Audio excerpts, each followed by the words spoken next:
Greetings, everybody, from Lexington, Kentucky.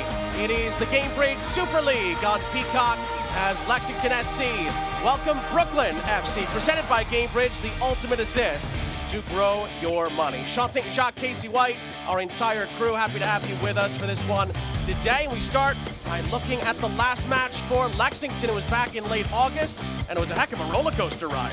It really was. Lots of goals in this game. Fort Lauderdale United would take a 2-0 lead, a good set piece, a turnover in possession, but Lexington would figure out how to fight their way back into games. Addie McCain, as she always does, coming up big for that first goal. That gave a little bit of belief. They would continue to go, get the equalizer, even take the lead on a corner kick, but just a back and forth type of game.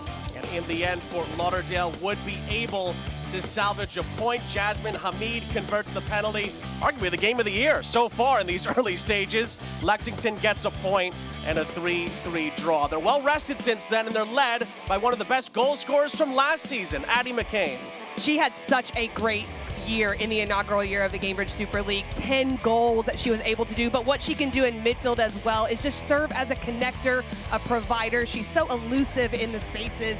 This is a really great addition to Lexington SC. She's already on the score sheet in that 3-3 draw against her former club, Fort Lauderdale. For Brooklyn, they had a heck of a battle against Spokane Zephyr last time out, trading worldies between the two. This was the battle of the long-distance strikes. This one from Emma Loving, off the press, gets it, makes no doubt about it, just strikes through the ball, just a lovely goal. But late in extra time in the second half, Emma Jaskinek would do the same thing, another lovely strike with the right foot to get the equalizer. Two of the best goals we've seen so far in the Gamebridge Super League. Brooklyn also settles for a point, but Emma Loving's back at it and looking for more today.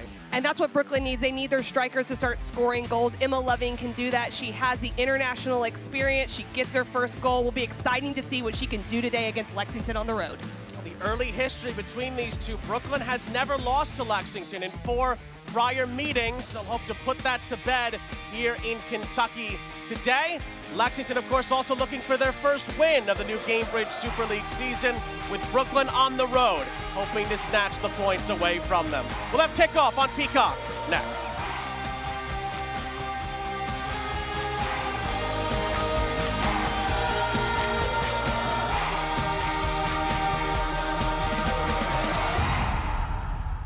Who is Lexington Sporting Club? We are the professional soccer team in the heart of the Bluegrass. From our Youth Academy to the Women's Super League to the Men's USL Championship team, we're building the future. From every corner of Lexington, we are united under one crest. This is your team. This is your community.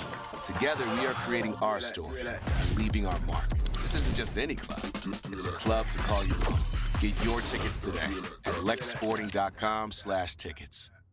Success isn't a game of chance. It's about making the right moves.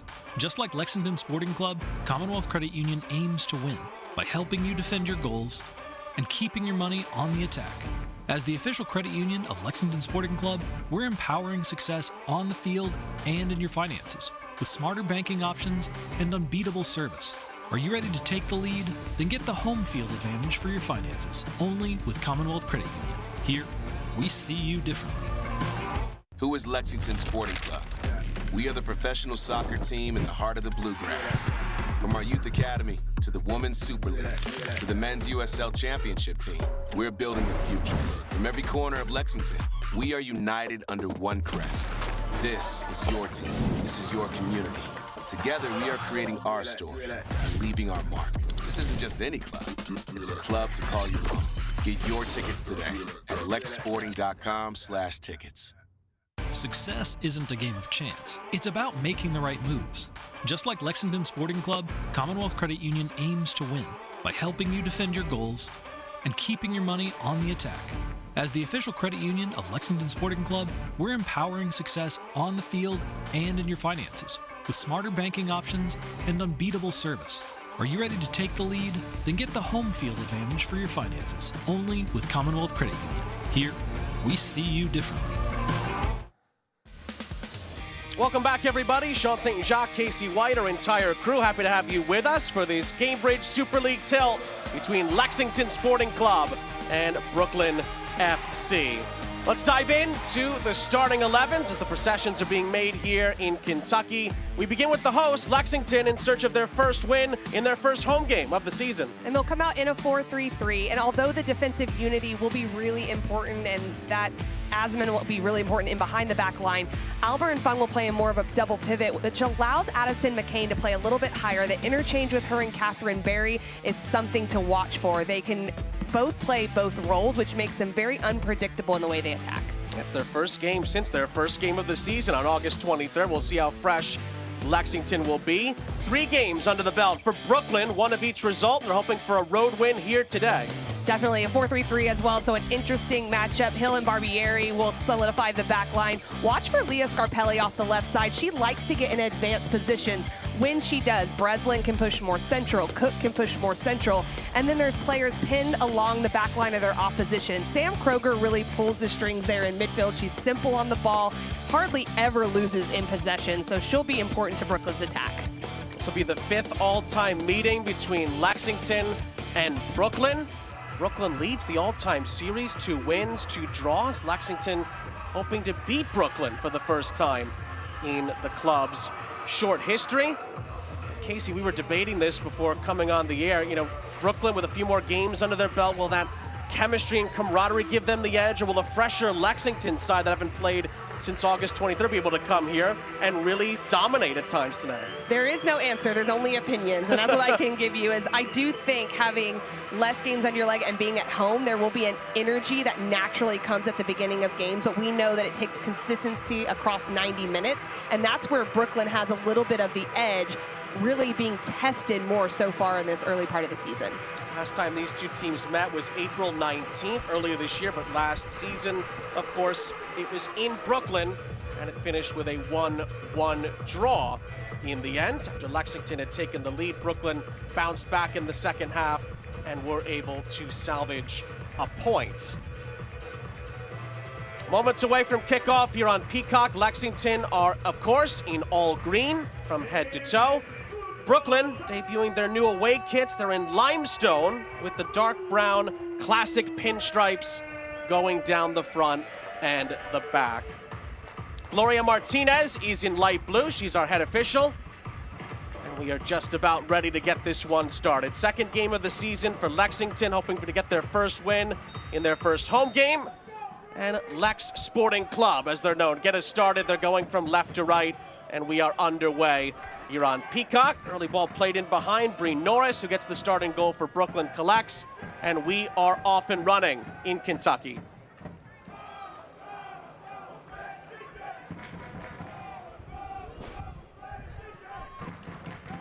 And this is where you can really notice the 3-back system that Brooklyn likes to play it out in. That's what allows Leah Scarpelli to get really high. So Lexington is going to know that they do that. Now it's just a matter of how do they press and try to dispossess a little bit higher up the field. Those little nuances will be a big part of how both of these teams approach the game.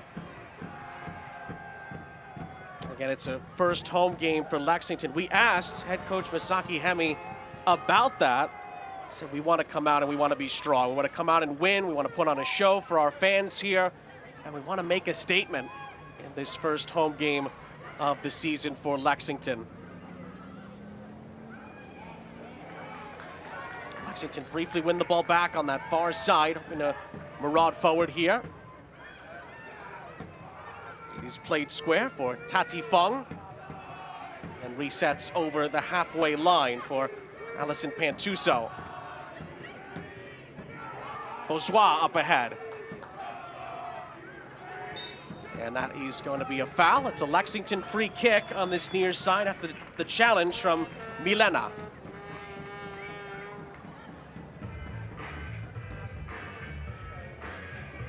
And this is a very similar position to where they've had a free kick and been able to put it away against Fort Lauderdale United. Addie McCain's first goal came off a service off of this near side channel. So she'll be looking as a target player in there alongside Catherine Berry as well for this Amina Ekic service. And McCain and Ekic have been 2 of the main storylines surrounding Lexington, both coming in during the offseason. And Ekic puts in a decent ball. It's headed high into the air and will float out of play in the end for a Brooklyn goal kick.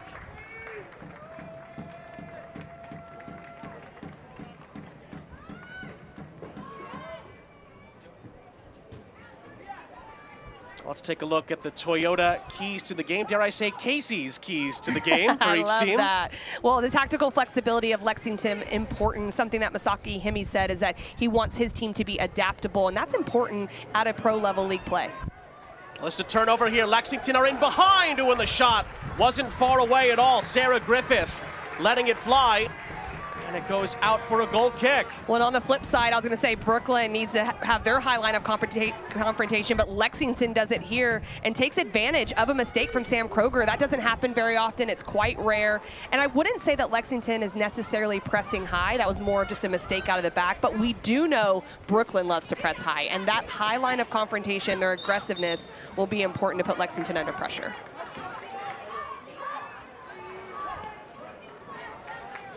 It's out of play for a throw, and just in front of Tomas Tingahina, the head coach for Brooklyn. One of each result so far in the early days of the season for the visitors. There he is.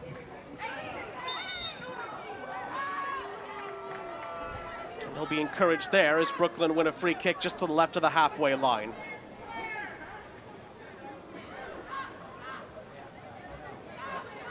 Talked about a few of the storylines with Lexington trying to improve off of last season. Similar with Brooklyn, there was quite a few changes for them after they started so well, obviously, in the first half of last season, but unfortunately for them, did not make the playoffs. So there'll be a little bit of pressure on them to try to right that wrong this season as well. Well, that's what can be so incredibly difficult as a 10-month season, and that's something that we don't see often in the States, is having that long of a season. So adapting to that in the first year can be really hard, having that consistency, that connectivity throughout the long period of time. So you need depth for that. You need the adequate breaks that you need every now and then, and how to rotate your roster, and there's a lot of learning curves that come with it.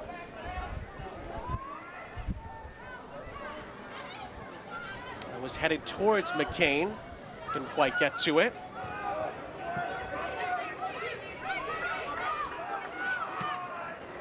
It's a lovely feed down this near side for Lexington. This is Amina Ekic. Ekic just trying to probe her way towards the edge of the area and is forced to slightly retreat. Well, Amina Ekic is a naturally left-footed player, so she likes to come inside. That allows space for Bourgeois to get around the outside, but at times it just means you have to recycle play when Brooklyn or your opposition is able to recover, and they do it well.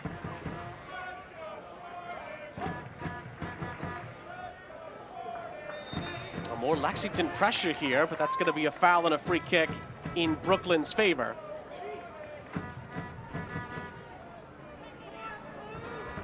LSC fans, visit lexsporting.com to get your latest Lexington SC news, merchandise, and discounted ticket offers.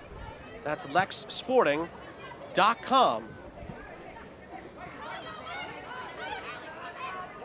Well, there's time and space for Brooklyn down this near side through Scarpelli, Milena. Well, this is where they get into that three-back system. You see Scarpelli going in the wide channel really high. It almost looks like they have four across the front line at times. Loving can get higher, Scarpelli's higher. And when you have players like Breslin and Kroger that can really serve as a double pivot in midfield, it just allows them to protect there and allows you to have more numbers high. That can be incredibly hard to defend for a back line of four.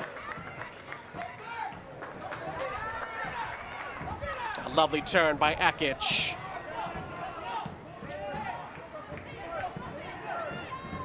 Seems like anytime Amina Ekic touches the ball, you just wonder what's going to happen next. Well, what happens is players get drawn out. She draws so much attention, but when you have players like McCain and Barry who can also have coordinated movement with her, it almost becomes impossible to defend because you can't leave Amina Ekic. She's very good off the dribble and in isolation, and so you have to respect that type of movement.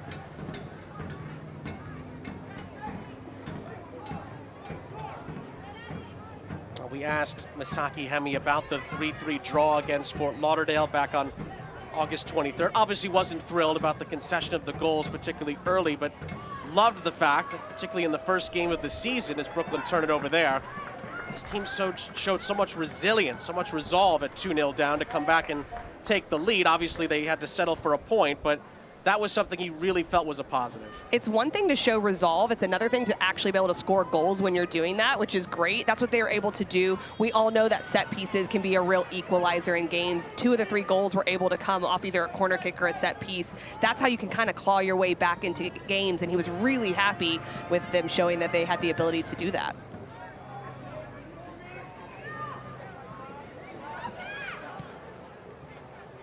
Brooklyn inviting some pressure on again here. It's chipped up field by Barbieri and out for a Lexington throw. Well, and Sean, what's causing problems is Lexington is pressing out of that 2 front, and that's a little bit different. McCain up next to Catherine Berry, and Brooklyn just hasn't quite figured out how to probe and get past that initial 2 front. And a lot of times that can happen with technical execution early on in the season. Bourgeois dispossessed there by Milena. Lexington forced to reset through Pantuso and company at the back.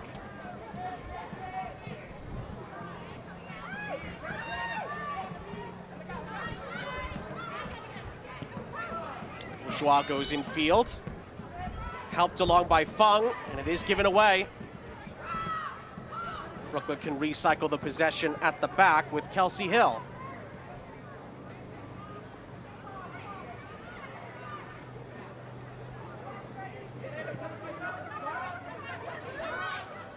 Great step there by Tati Fung, and that's what happens when you have a little extracurriculars there. I'm not surprised that our referee is coming over for the yellow card in that moment, but those 2 blocks of 4 are really hard to penetrate through, and then if you time it right like Tati Fung did, you can have a dispossession moment. A bit of frustration there from Hope Breslin, who picks up the yellow card. Yeah, Tati Fung goes down quite quickly there in that moment. Hope Breslin just trying to put pressure on. I think Brooklyn probably a little frustrated trying to play out. Well, the Hope Breslin yellow card is brought to you by Hicks and Funson. It's our first yellow card of the afternoon. Lovely little 1-2 there. This is Fung. Clip it to the edge of the area where Brooklyn just about have it covered, but it's won back quickly by Almer. It's a reset for Lexington.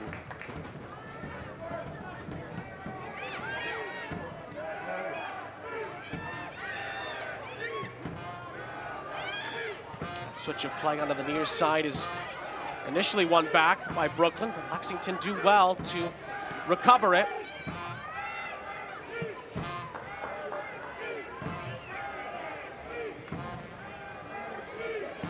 Lovely turn by Almer. Bourgeois, Ekic.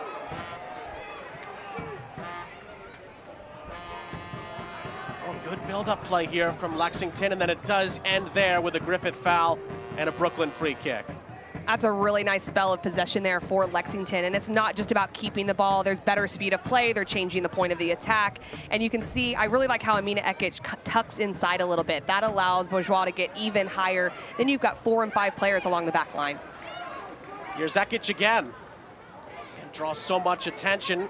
McCain holds up the play. Out wide by Fung.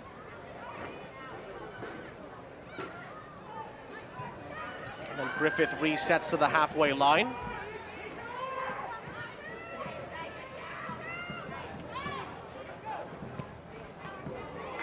That's off of Ekic.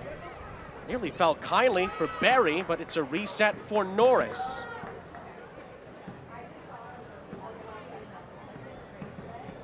Well, Tati Fung was one of the players that Masaki Hemi talked to us about, how he's been impressed by the way she's come along so far this season with the likes of Almer and Ekic. Well, Tati Fung has the U.S. Youth National Team experience that she has, so the technique, the understanding, the footballing IQ, it's all there. It's just getting into the professional game, figuring out how to layer that in and into what system. This is one back by Milena. Tries to thread the needle in behind. Asman is there for Lexington, her first touch on the ball.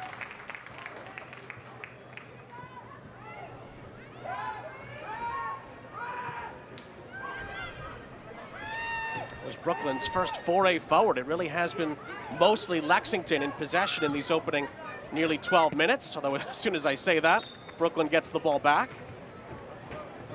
Well, Lexington has really settled into their shape, and something that Brooklyn is very good at is that high aggressive press, but Lexington's not allowing it because they're always resetting play right around the midfield line, counter-pressing right away. But I would expect if Lexington doesn't make the most of that type of domination early, Brooklyn will start to find themselves more into the game, understand the spaces a little bit more, so they need to be able to execute on the attacking side with the possession they've earned. Scarpelli's throw. Cook tries to follow up. And it's played all the way back to Kat Asman.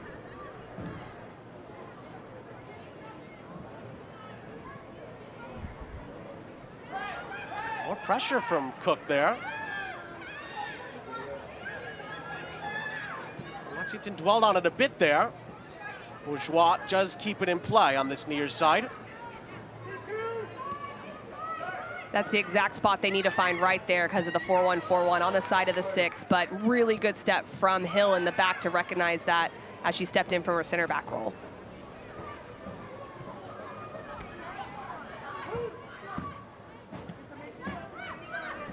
There's Hill again.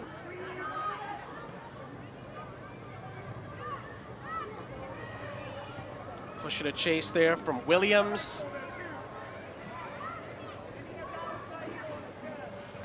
One of the first touches we've seen from Emma Loving, who of course will have to be on the ball more for Brooklyn to succeed today. And it's won back by Lexington here with McCain.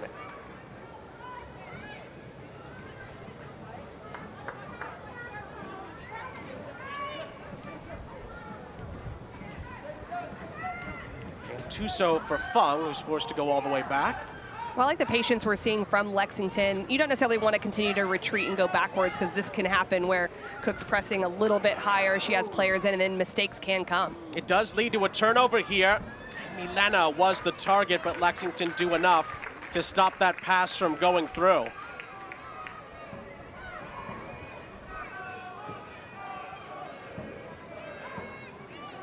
Williams steps back in. Brooklyn are forced to go all the way back to Norris. Well, fans visit lexsporting.com to shop at the Lexington SC team store, your one-stop destination for all the latest LSC gear and official merchandise, kits, scarves, hats, and more, all to show off your club pride. Lexsporting.com is the place to go. Could be a break-on chance here for Brooklyn. That's slithered through to the edge of the area on the far side, but it's well defended by Hannah Schartz, and it's out for a Brooklyn throw. Well, that's something that Emma Loving does as well. She doesn't just operate in the wide channel. She likes to come inside, drive at pace. We've seen the goal and how she can strike it and drive into the inside channel. So those counter-attacking transition moments, a little bit scary. When you have a lot of possession, you can kind of get lured into thinking that you're not going to be dispossessed. So you have to still have good countermeasures in case there is a loss of possession.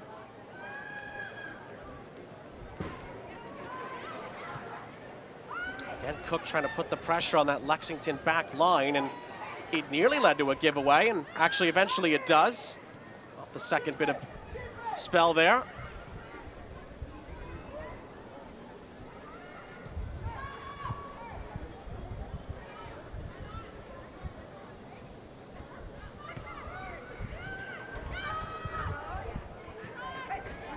Hill under pressure.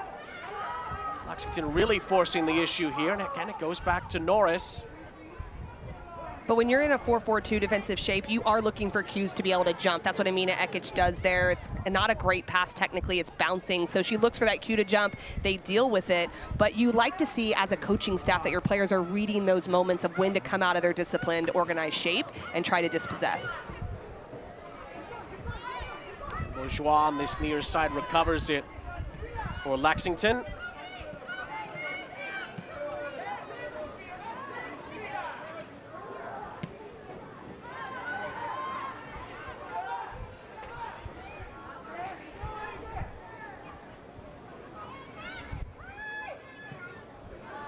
Ball's clipped down the far side. Griffith will give chase here. And actually the flag is going to go up. Offside will give Brooklyn the ball back.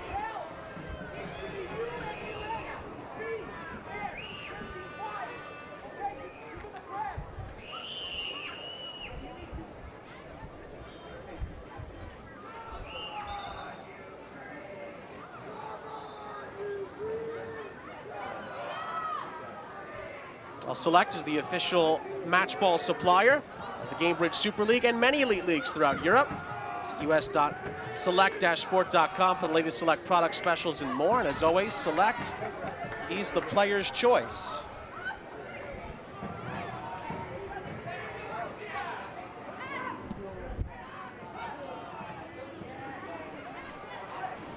Oh, that's good hold-up play there from Catherine Berry. It's so nice to have a player that can do that. That looked incredibly close on that ball. And Griffith is in behind here for Lexington, fighting her way through. Griffith's shot is blocked. Could fall here for Ekic, who's second to it, and it's out for a Lexington throw. There is a Brooklyn player down on the back end of that sequence. She just looked like she took a tough hit off that strike, but a really good change of point. Sarah Griffith had Addie McCain coming through the middle right there, just taking it off the chest. But Sarah Griffith does a really good job just to try to get this strike off. It's Annie Williams with the block in that moment that goes down. I love the change of point from Catherine Berry. That's what she brings. She draws a lot of attention, but then you can see that verticality of run trying to go behind from Sarah Griffith as well. Sarah Griffith's probably had the two best chances we've had so far in this game for either side. Well, I think that's what's interesting about Lexington. They have so many attacking personalities. You really can't focus on one. You're talking about Addie McCain, 10 goals last year, Catherine Berry, Amina Ekic, and then Sarah Griffith in her own right. So there are going to be players that are left available. And if she can put away those types of chances, then she has to be focused on, and other people become available. So I think this is a team that's going to be really good attacking-wise down the line. That's why a lot of people are high on Lexington, what they are potentially capable of doing this season under Masaki Hemi and his staff. That is a turnover. Ekic. Pirouettes into space here. Threading it through for Berry. Berry back into the middle, and McCain second best to it. It's a good step from Brooklyn defensively to get it clear. And now the visitors could be off on the counterattack here through the middle. Cook was trying to leave some space open in behind, and Loving is dispossessed.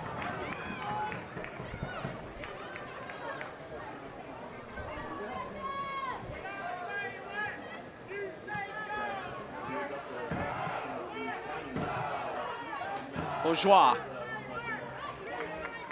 Cut out by Milena. It'll stay with Lexington. You can see Tingahina trying to organize his group from Brooklyn, because in the first half, there's no break. So he's trying to figure out how to get them to be adaptable. And it's obvious that Lexington is really comfortable in possession, starting to generate, but trying to make some tweaks to make sure that they can stop that attack.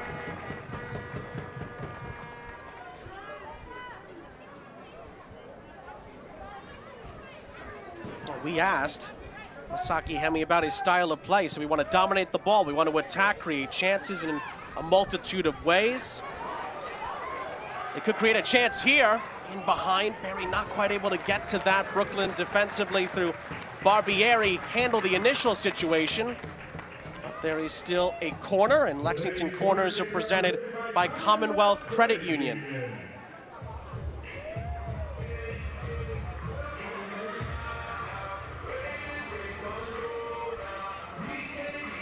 Two of the other interesting points that Coach Hemi brought up is that on top of everything we just mentioned there, he wants his team to be tactically flexible, prepared, and organized as well. As this corner is lifted to the far side edge of the 6, and McCain was not quite able to get a definitive touch on it there. Lexington recycle it to the edge of the area, and it does slither its way all the way through, and eventually, after Norris got a touch onto it, Hill clears it, and then the referee blows the whistle to stop the play. And Norris might be slightly shaken up here.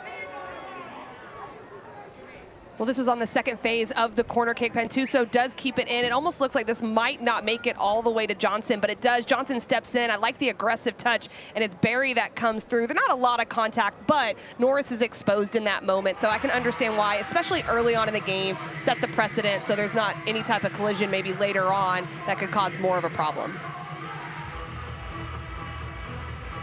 And to be fair, Brooklyn did clear it, regardless of what happened to Norris there, but to your point, if you don't set the precedent there, it could lead to a slippery slope down the road. If you have any question mark, you call it just because of the keeper being exposed, and that's coming from an attacking midfielder, so I don't normally support that. I would definitely usually give it to the attacker, but in that moment, understanding that this is a 90-minute game and how you manage that for referees is important. But you mentioned the tactical flexibility piece of Lexington. I think that's a really interesting one to watch throughout this season, because something that Hemi did say was that he doesn't want his team to be able to be scouted easily. He wants to be adaptable, he wants to be able to play in different systems of play, and that's easier said than done, but he empowers his players to be able to play out of different shapes. And I think that's something that's really exciting to see as we go throughout this year and how that takes shape. He said with each passing training session, he feels like the style of play is coming more and more alive. We're getting more and more organized. He said the chemistry is going to come as the games go by, and he said the first game in particular, a lot of new information for some of these players to take in, obviously with a new coach in charge. He feels like everyone is bought into the process and is improving with the learning of the process and the execution of it with each passing day. We have to remember too, they have only played one game, and the way they've started this one, it doesn't look like it. Usually your attacking fluidity is the last thing to come, and then goals. And so now you're seeing that they're building out of a pretty good shape. They look comfortable on the ball, but the 5 attacking personalities, maybe even 6 if you count Almer in that, are pretty fluid in the way they're moving. They look comfortable, they look composed. So for that to only be the second game of the season is a pretty good sign. Norris is okay as Brooklyn reset the play out of their own penalty area.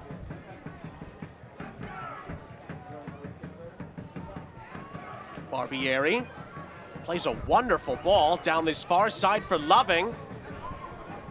Loving tries to find Cook, and nearly found the target, but it lands on the roof of Lexington's net. But I don't blame Loving. We know she can strike a ball, but also they have not enjoyed any of the attacks so far in this first half. So why not test Kat Asman? She hasn't been tested in this first half. She goes for goal. I don't mind this. Later in the game, I might say, let numbers get forward, let them get into the penalty box, but you want to see one of your attacking personalities with the confidence brimming to go to goal.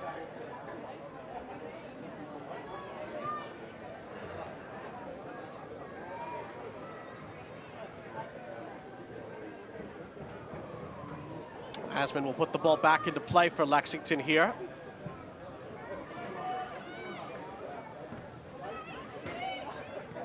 Milena looping it over the top, and again, Brooklyn could bring some numbers forward here. Chance to glide to the edge of the area, cross in the middle, looking for Cook. It falls for Milena, who's blocked.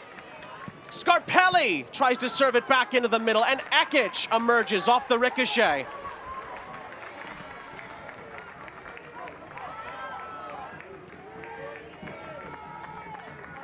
Might be the best move forward we've seen from Brooklyn through 25 minutes and change.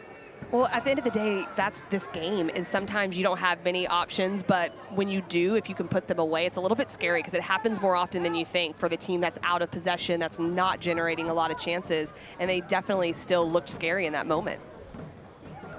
Miscommunication there leads to a Lexington winning of the ball back, but the ball forward by Tati Fung allows Brooklyn to reset. Near side, Scarpelli.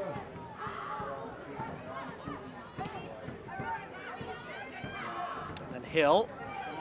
Under more Lexington pressure here. Kroger plays it back. McCain just keeping that Brooklyn back line honest. And then it's one back. And the referee stops the play there. And this was really the first time that Brooklyn got forward other than Loving's shot. Milena brings it down, is able to be blocked in that moment. Scarpelli tries her luck as well. Pretty good defending. This can be scary moments where you're going out to pressure. It does bounce off Pantuso, and then a lot of swarming from a defensive standpoint to make sure there's not a second opportunity.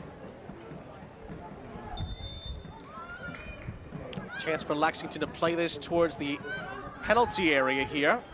Pantuso clips it to the edge of the 18-yard box. McCain wasn't far away, but Norris collects and outlets.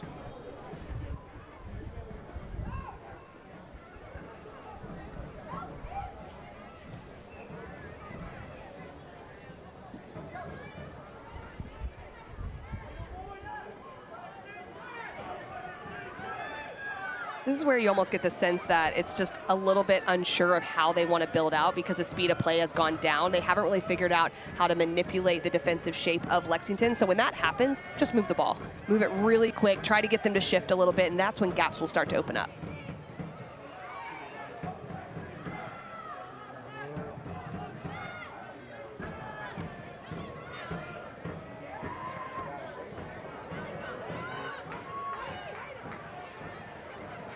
Milena, able to fit it through for Scarpelli, who lifts an arching ball in looking for Loving, and Lexington will touch it out for a corner, and Loving does hit the ground afterwards.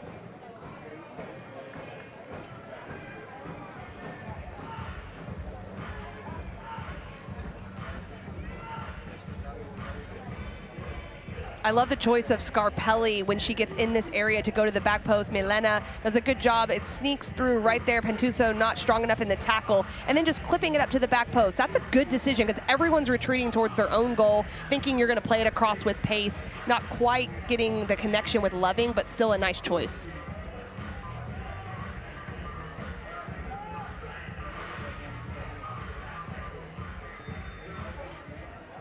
Sam Kroger to deliver for Brooklyn.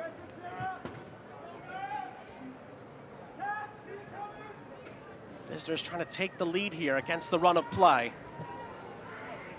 Kroger right into the mix here. Cook tried to nudge it forward. So many green shirts in the way. It's clipped back into the penalty area, and the goalkeeper eventually gets enough on it. Bourgeois follows up and clears for Lexington. And then it does roll over the line on that far side. Well, this is good from Kat Asman. Breslin puts it back into the box. Really brave there coming through. And then it's continuing to go for the ball with defenders around her that are willing to support her. I like that because a lot of times early on in the season, you'll see a goalkeeper be a little bit hesitant on what their range is if they want to come out, and Asman doesn't think twice about it.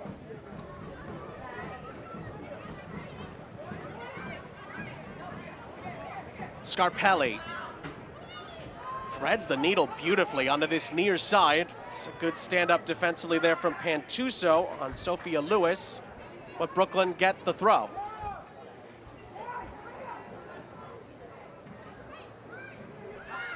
Milena, lovely bit of skill there, and tried to find the near post, but it was covered by Asman, and it's a goal kick. One in the wide channel, Milena starting just to find some spaces, gets around her defender in that moment. It's Bourgeois trying to be a bit sneaky going to the near post. It's not the right decision tactically of what she should do, but Asman was cheating a little bit to her left, so I don't mind having an attacker look at that and go for goal.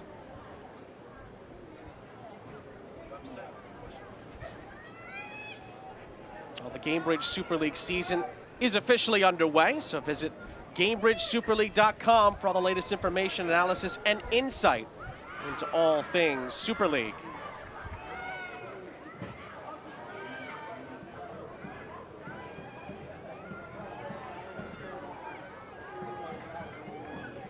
Almer couldn't get it past Williams and then was a bit overzealous on the follow-up. It's a Brooklyn free kick.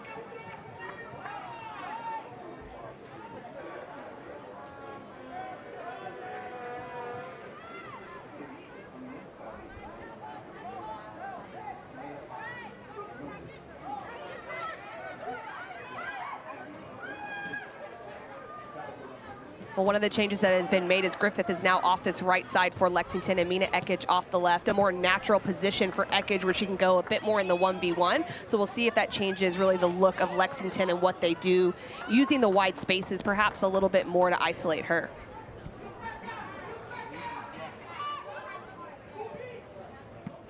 Up ahead by Pentuso, but Brooklyn do win it back, and Cook is brought down. That's going to be a Brooklyn free kick.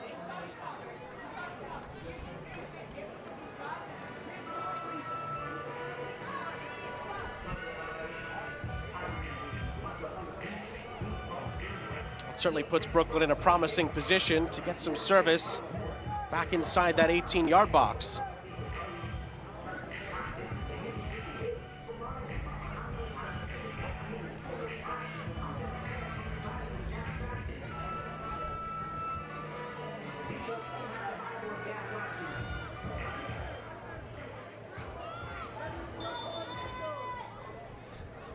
Loving and Kroger stand over it. Kroger tried to fizz it in there. It's swept to the near side edge of the area. Lexington don't definitively clear it. Loving off a deflected shot. Asman makes a comfortable save.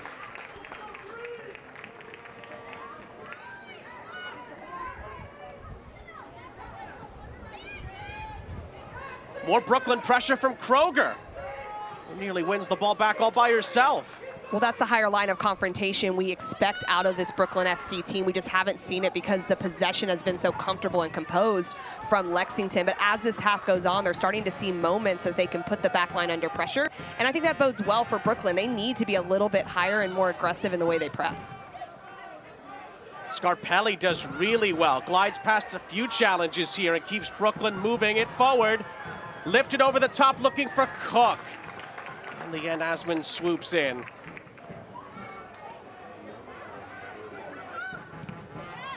Better from Brooklyn as the half moves along here.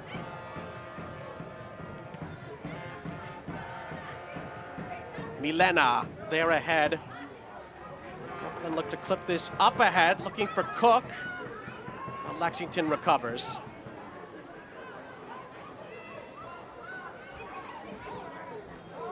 Lovely ball played down this far side. McCain and company in the middle. And it's just about kept alive here on the byline by Ekic. Almer. And Fung retreats to the center circle. But what that does is it allows them to get more advanced possession and sustained possession when Mina Ekic decides to bring that back out. Griffith to McCain. McCain into the middle, there's the opening goal! Catherine Berry nudges it home to give Lexington the lead after a wonderful bit of build-up play.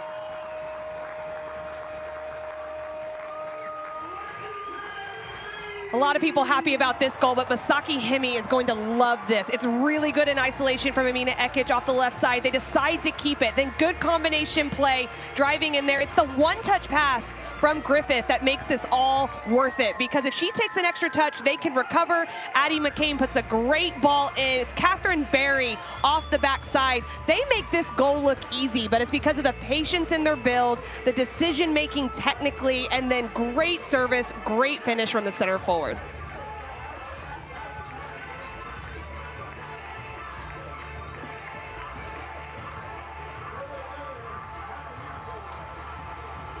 It's a Clark's pump and shop goal. Catherine Berry's first for Lexington and first in this Gamebridge Super League season. And one that I have a feeling Masaki Hemi may refer to as the season goes on. That's about as good as it gets from a team goal perspective. That's where the coach comes out in me, because I love the finish, but it's everything that happens the 30 seconds prior that really makes a coaching staff excited, because that means you can generate more and more opportunities. It's one thing to have individual brilliance or a great service to get a goal, and coaches will take it if it gets them 3 points. But when you show that type of play and those decision-making in the final third, that's what's going to bode well for you throughout the entire season. Here comes Berry again for Lexington, striding into the penalty area. Berry still trying to fight her way through. Hill trying to defend it. Griffith looks to follow up, but Scarpelli recovers just in time for Brooklyn and wins the visitors a throw.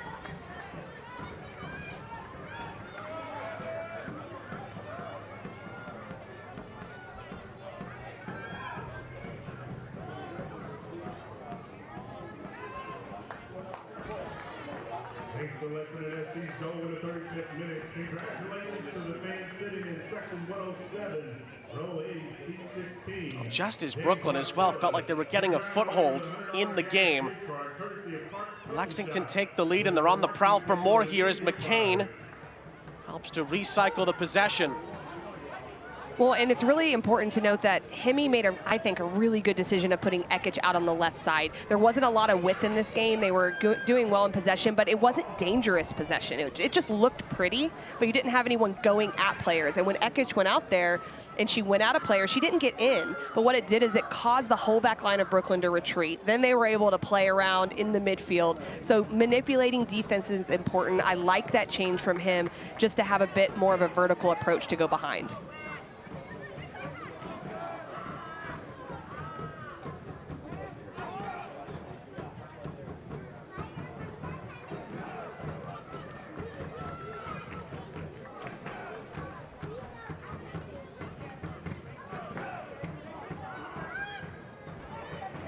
Switch of play, sees Lexington win the ball back, and then it's a lovely pirouette from Griffith to keep it away from Milena. Scarpelli, I think, thought she was fouled away from the play, but the referee lets it go. Griffith up ahead. Scarpelli back involved, and referee allows Lexington to get possession on this near side.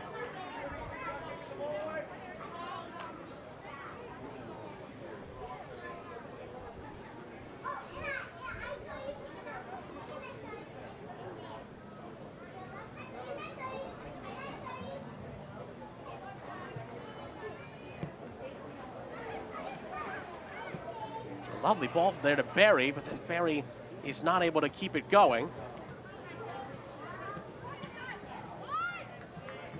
Now still time for Brooklyn to find a first half response here.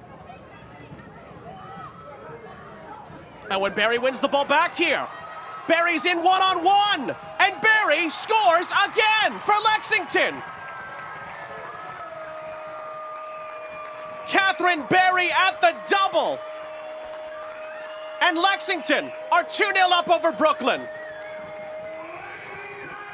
The defensive shape of what Lexington has done this entire first half has been really hard to play against, because they're not stepping and pressing right away. They're waiting for mistakes and then they're jumping, and that's just a little bit off in the possession. Catherine Barry steps in, and she's a natural finisher. She did it all throughout her collegiate career. When she gets in moments like this and is able to dispossess, the best finishers become calm right in front of goal. She takes a little bit of a breath, she picks out a corner, and it's a very nice finish from a center forward who's been in that position a lot throughout her career.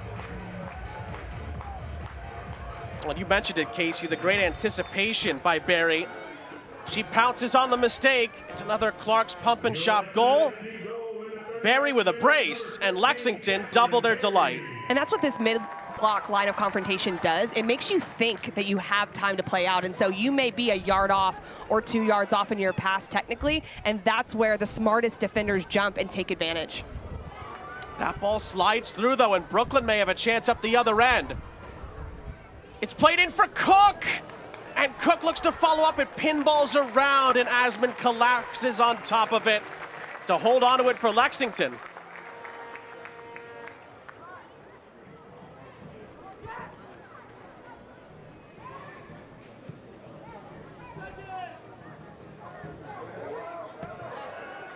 Well, again, in behind here, Barry. Chance for a hat trick here. Oh, it's off the frame. McCain follows up. Tries to hold up the play here. Fung waits for more green shirts to enter the fray here. This is Ekic.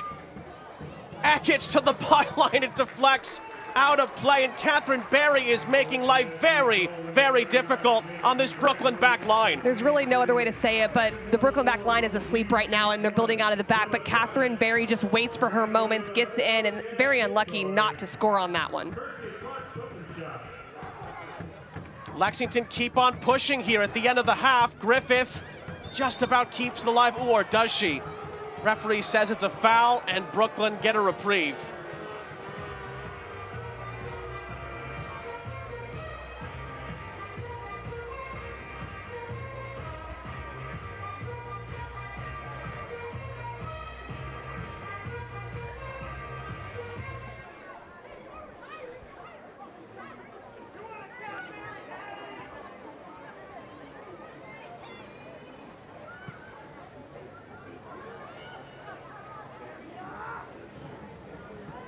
It's a lovely ball played down this far side. This is Lewis for Brooklyn here. Chops it back. Loving Try to feed it into the middle. Brooklyn will settle for a throw-in. But that more direct change of point is really good. When you have that 4-4-2 block, you want to use your width or you want to find pockets between the 2 blocks of 4. They're not able to do the 2 blocks of 4 right now, so you might as well move the ball quickly, shift players. Definitely don't play with it around the back line right now because Catherine Berry is just waiting to step in and win possession. So that could be a catalyst for how they can get more into this game, is just spraying the wide channels. It was thrown in towards Kroger, who was not able to corral it. McCain and company trying to play their way out on this far side. Eventually it's cleared by Hannah Johnson. Still 2.5 minutes plus stoppages left in the half.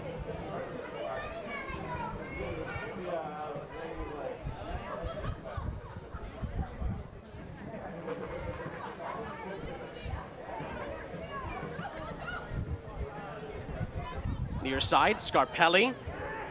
Glided past the first challenge, but then Fung wins it back for Lexington. And then that is a giveaway here. Lewis playing it out wide. The cross soars out of play.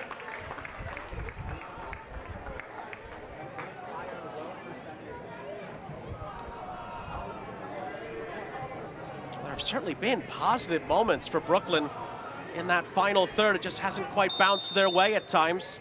The hard part, in a game like this is when you haven't had a lot of possession, you finally get up into the final third.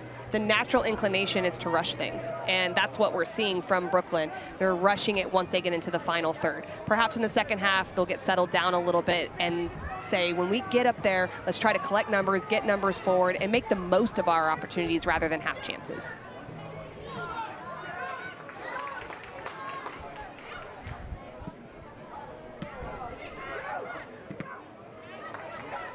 Ricochets onto this near side, and as Fung was trying to move forward with it, Brooklyn get the free kick through Scarpelli.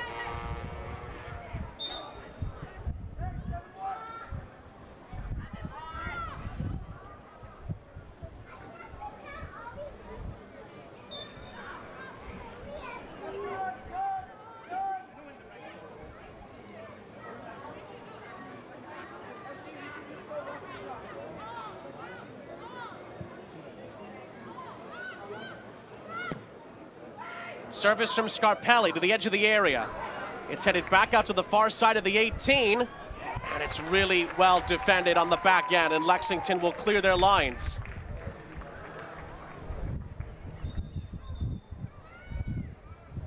And Brooklyn will have to retreat a few steps to take the throw.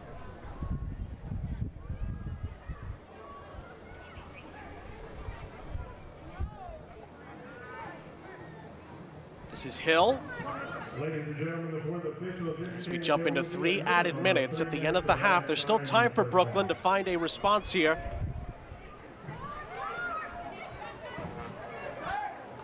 Or will Lexington just keep on surging at the end of the half? Again, they try to pick out Barry. Brooklyn sweeps it up. Oh, did that come off an arm on that far side? Lexington asked the questions. It certainly looked like it, and that's still the good play getting into the wide area, but it did look like it went off Loving's arm, but they'll play on. But that part for Brooklyn, really important. It draws players into the wide space. This falls kindly here for Cook. Oh, off the frame. What a strike from Rebecca Cook. And Brooklyn are a bit unfortunate to not get one back. So when you play horizontally, then it allows you to play vertically, and that's exactly what Brooklyn does. They find the ball over the top, and Cook connects with that incredibly well to go right off the crossbar. Sometimes the best finishers, they just need that one opportunity, and she almost makes Lexington pay here at the end of the first half. Good pressure there from Milena. It's right back out for another Lexington throw. A couple minutes still to play.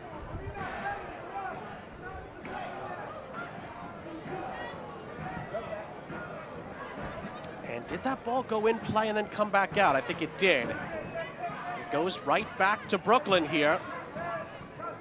Scarpelli to take.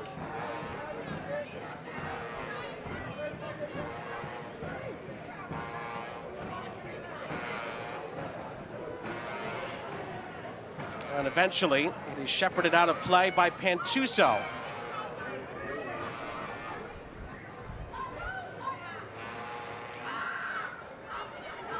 Berry for McCain, who returns the favor. Berry trying to battle through a couple of challenges, and she's bundled over. It's a free kick.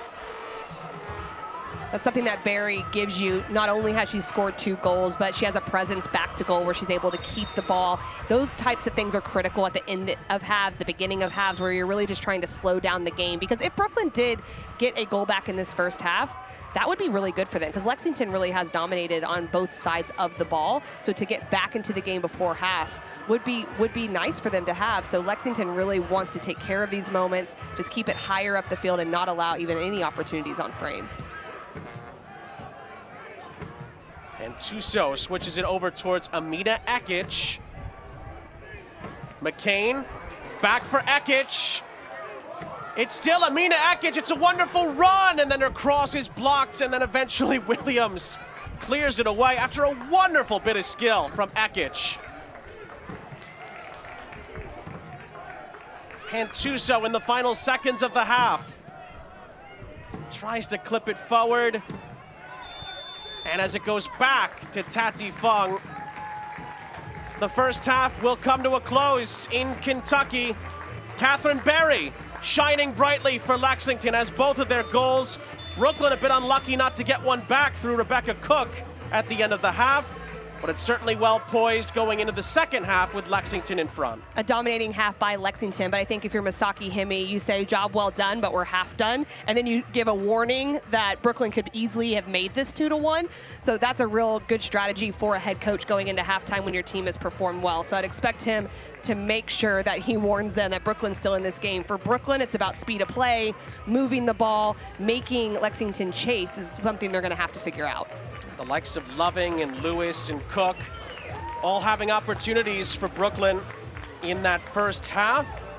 It was that wonderful team goal from Lexington, and then Berry able to finish off both of the chances. And speaking of Catherine Berry, she is kind enough to join us here pitchside in Lexington. Catherine, thanks so much for taking a few minutes to speak with us here. 2 goals for you and 2 goals for Lexington in that first half. How do you assess the first 45 minutes for your team? Yeah, I think we did a really good job to kind of keep the ball and dictate the game. That was something we really wanted to do well at our first home opener, and so I think that was something that we actually played to our strengths in. We need to continue to create chances and just have that finishing touch in the final third, but I think overall we did a good job to make them work and execute our pressure to create chances, which was really good in the first half. Catherine, 2 great finishes by you. Can you talk about just the interchange and fluidity of your attack with all the weapons that you guys have and what you really like about what you do in the final third? Yeah, I get to play with so many amazing players here. That's something really special about the team we've built this year. And I think we're all pretty interchangeable. It's hard to keep track of all of us at the same time, so someone always ends up open, or you can always dish it off to the person next to you and trust that they're going to put it away. So I think that's something really special. We have lots of players that can create for themselves and others, and that's really hard to defend. And obviously we're just fortunate to be the one on the end of the 2 chances here, but I know that my teammates are the ones that set those up, and then our collective work to create that pressure for that second goal is huge to be able to create that turnover and that finish. Catherine, thanks so much for your time. Congrats on the goals and best of luck in the second half. Thank you so much.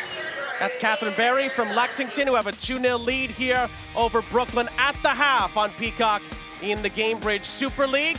Brooklyn, though, are certainly on the prowl, looking to get back into this one in the second 45 minutes. We'll step aside for now. More from around the Gamebridge Super League after the break.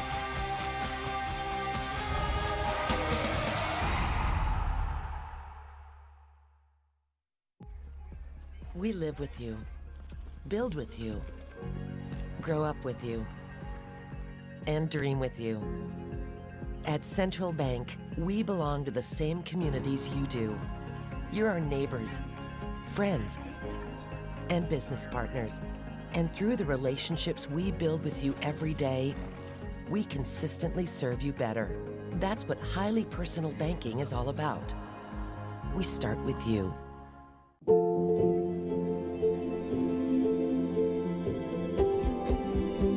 This is where worry turns into relief.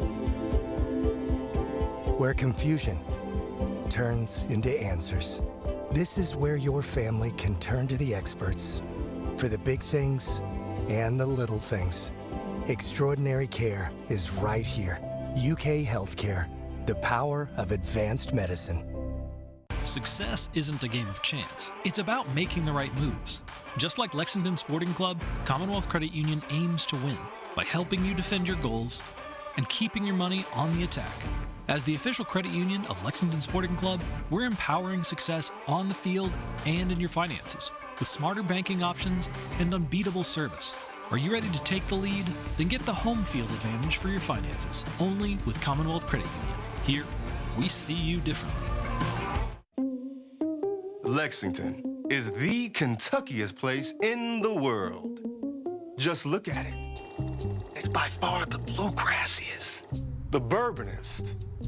See? The artsiest, and hands down, the horsiest. Oh, look, that one has a baby. I don't know why you would look anywhere else. Looking for the coolest, most Kentuckiest getaway? Look at Lexington. We live with you, build with you, grow up with you, and dream with you. At Central Bank, we belong to the same communities you do. You're our neighbors, friends, and business partners.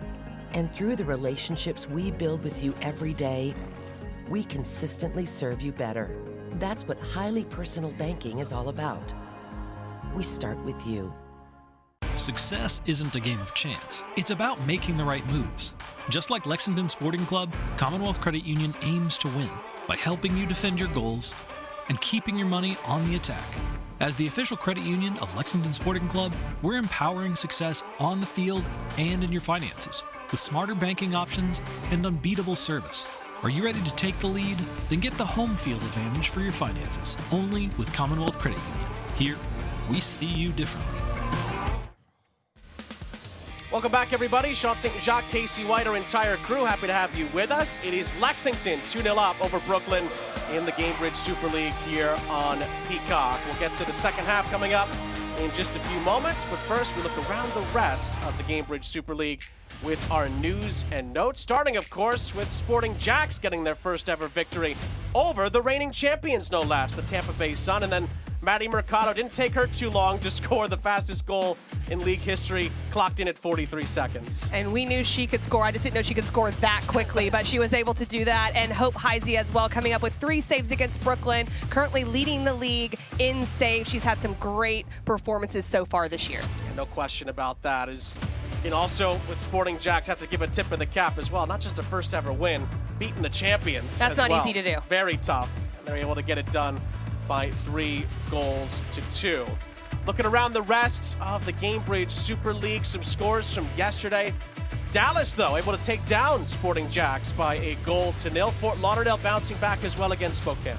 They were able to get a later goal to take that win against Spokane. And then Carolina Ascent and Tampa Bay Sun, a lot of back and forth action, a 2-2 draw between those two. And that was a really good game between two very, very strong teams as well in the Gamebridge Super League. All teams that hope to be there right at the end of the season in the playoff conversation. We've got a good one brewing here in Kentucky. Lexington leading 2-0 through the brace from Catherine Berry over Brooklyn. We will have first half highlights and stats coming up here on Peacock after the break.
Welcome back, everyone. Sean St. Jacques, Casey White, our entire crew.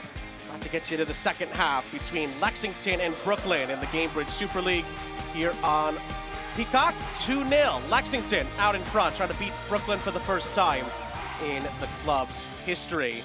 And they're 2-0 up, Casey, because of some lovely team moves and some Catherine Berry finishing. There was so much buildup throughout this first half, but eventually it was more vertical, and this was the moment that would be the separator early on in the 35th minute. Catherine Berry with a great back post header, the service from Addie McCain, all off some wonderful buildup, but finally providing the finishing touch was Catherine Berry to take the 1-0 lead. And it wouldn't take long. In the 39th minute, again, a mishap in the back. Catherine Berry's there, takes it away from Barbieri, goes in on goal, 1v1, picks out her corner with so much composure and is able to slot it away. Her first 2 goals for Lexington in the Gamebridge Super League have Lexington in a prime position going into the second 45 minutes, and she nearly had a hat trick. Almost made it 3, stepping in and pressing so much off of her defensive work has turned into attacking opportunities, decides to go near post and high, isn't able to connect, goes off the crossbar, and then Brooklyn would make it interesting towards the end of the first half. They would go a bit more vertical, Cook would get on the ball, and she just decides, why not? I'm gonna go for it myself.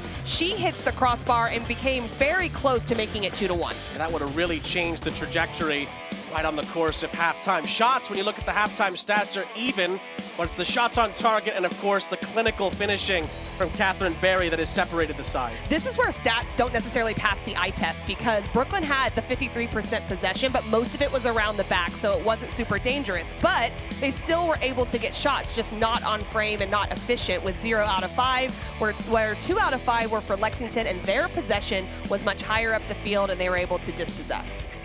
So Lexington are in charge after 45 minutes here, their first home match of the season.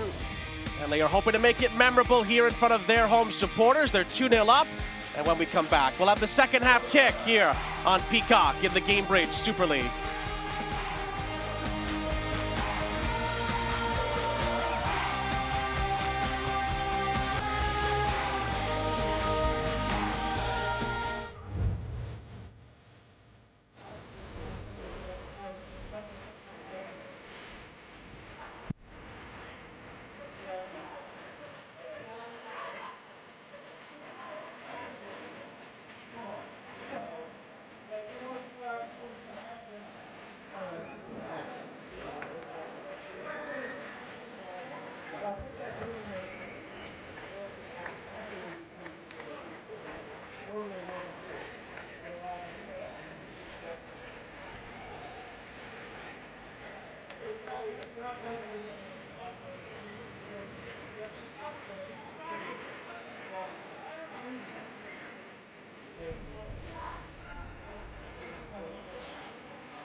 Substitutions for Brooklyn SC at halftime.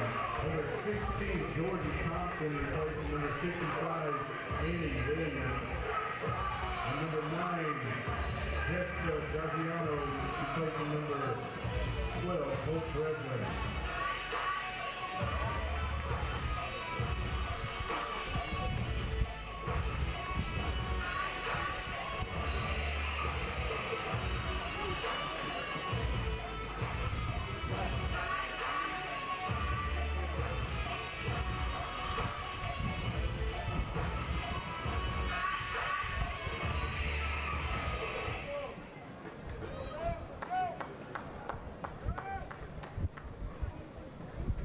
John and Casey back here with you as Brooklyn get the second half started here on Peacock. They'll be going from left to right here in Lexington at the start of the second half. Catherine Berry at the double for the hosts. They're 2-0 up. Lexington trying to get their first win in their first home game of the season here on Peacock in the Gamebridge Super League.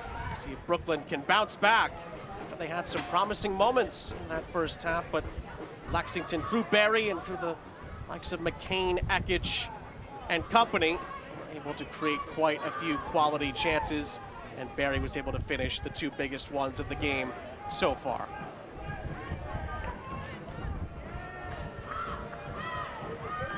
Brooklyn did make a couple of changes at halftime as well. Jess Garziano and Jordan Thompson are in. Hope Breslin and Annie Williams making way for Tomas Tingahina's group.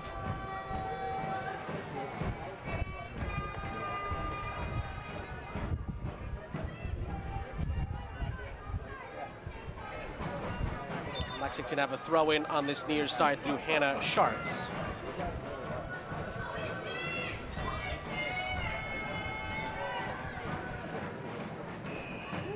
It's a really good throw. Brooklyn are able to head it out of the 18-yard box. Lexington looked to pick up the pieces here, but it was miscontrolled by Johnson. And Brooklyn break down this near side with Loving. And there was a bit of a nudge in the back. Free kick. The decision from Sam Kroger to go quickly, I think, makes sense, though, because the real struggle has been Brooklyn trying to break down the defensive block of Lexington. You could see it even in the first minute, playing out of the back with their three back. They just weren't really able to bypass that pressure. So if they can look for more transition moments, that might be a key to getting them that goal that they need to get back in this game. Near side, Amina Ekich.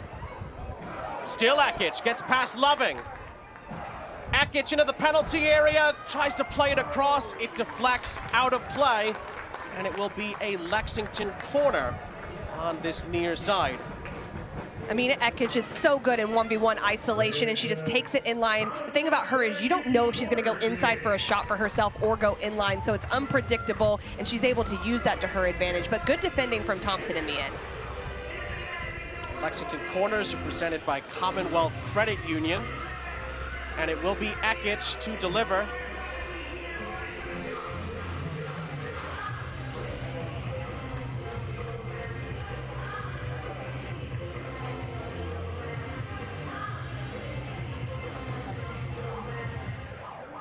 Ekich clips it right into the heart of the area. Brooklyn are able to get this clear.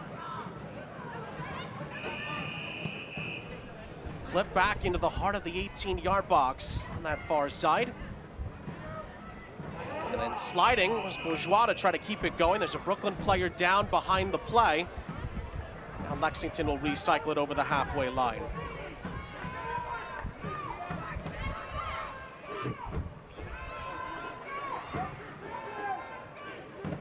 Well, from an energy perspective, I think we're seeing Lexington just look a bit more energetic and more urgent as well. And Brooklyn did have that midweek game, and you wonder how much that potentially has affected them then with the travel as well. With Lexington, yes, they may not look as fluid, which I actually think they have, but we thought they might not look as fluid with only one game under their belt, but they do, and they look like they've just been waiting to have a game. They're sliding for tackles, they're first to a lot of the balls, and that can be incredibly hard when you have a midweek game on your schedule.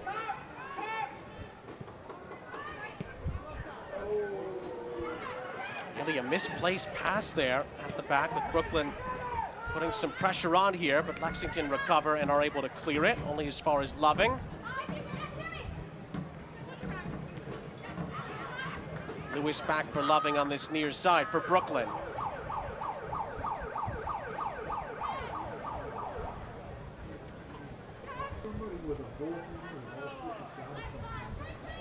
Cheers to local beer. West 6 Brewing is proud to be the official craft beer of Lexington Sporting Club. Locally crafted beers are all around the state of Kentucky, from their flagship West 6th IPA to 6 Light Lager.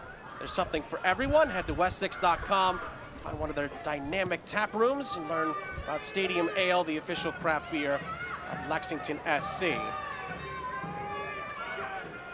This is Loving for Brooklyn, has some space to cross or take on the shot. In the end, Asman is there for Lexington.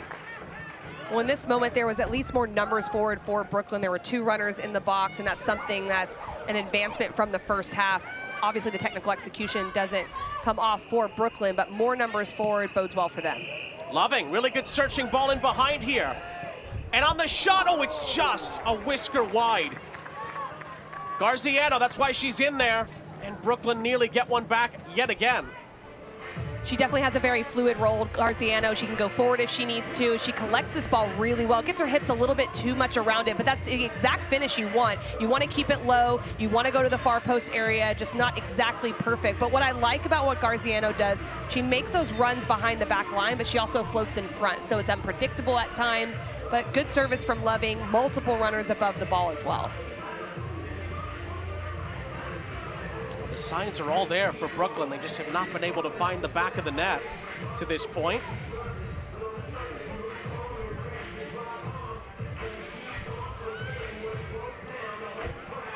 Has been directing traffic here for Lexington before she puts the ball back into play. We're also seeing from Brooklyn, they're getting more into their 3-5-2 shape when they're trying to build out. So they have Lewis and Cook up top together. They have Loving off one side, Garziano off the other. And it just makes it harder to defend in the wide areas. There's a little more urgency in getting Loving or Garziano the ball wide. That can be hard to defend. And now Brooklyn is a little bit more disruptive because of it.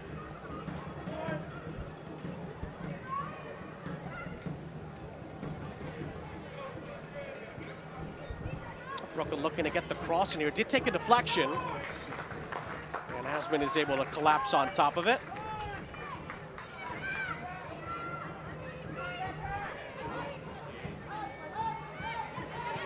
Brooklyn pressure here from Kroger is well executed.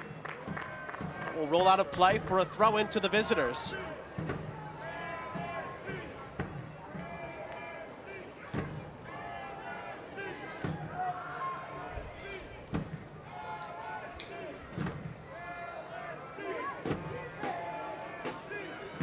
Garziano.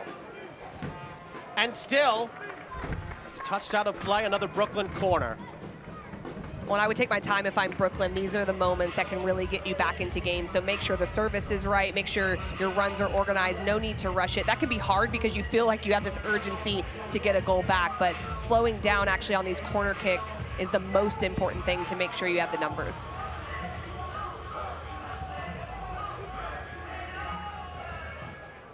Garziano to deliver. Hill gets the header down. Oh, it was nearly flicked on as well. Asman has it there for Lexington. It was rather congested around the 6-yard box.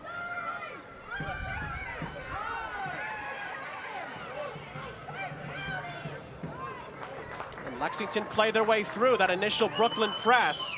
Bourgeois keeps on carrying it forward, plays in Griffith. Griffith to the byline, forced to slightly retreat, but does find McCain.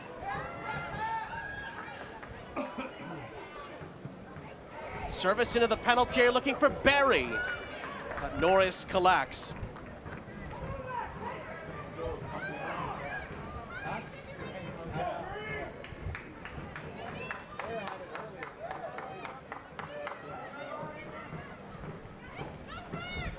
Milena ends up giving it away to Ekic, and Ekic is fouled. This is an obvious foul. Ekic has the body positioning right in that moment, steps up. She makes the most of stepping in transition off the mistake from Brooklyn, gets on the inside of Loving. The pressing again for Lexington has really been what's been good for their game. But I'll tell you what, Brooklyn's starting to figure out how to make them uncomfortable in possession a little bit higher up the field. It's when you get it to their front 5 players of Lexington, that's when they're most dangerous. So you want to try to win it early.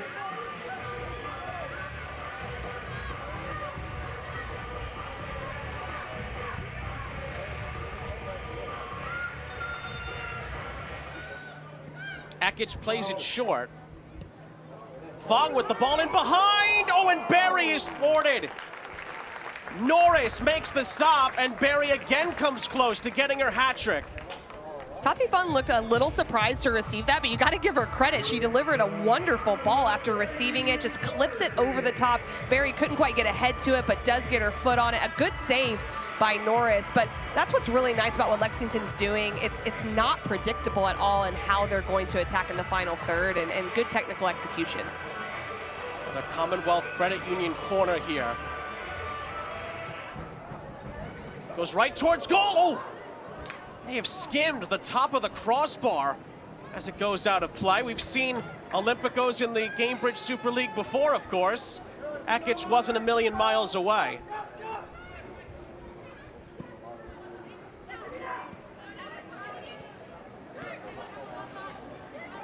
Kroger tried to slither that through. Lexington win the ball back. Bourgeois trying to play in Berry on the far side. And Berry is dispossessed by Hill, but it'll be another Lexington corner.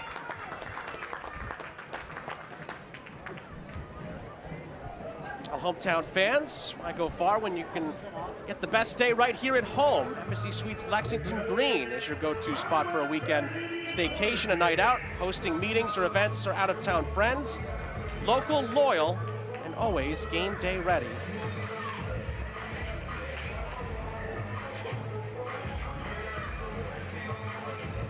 Mina Ekic is always certainly at the ready. And tries to pick out a teammate in the penalty area. And it is fizzed in a bit short, but she'll get another try at it.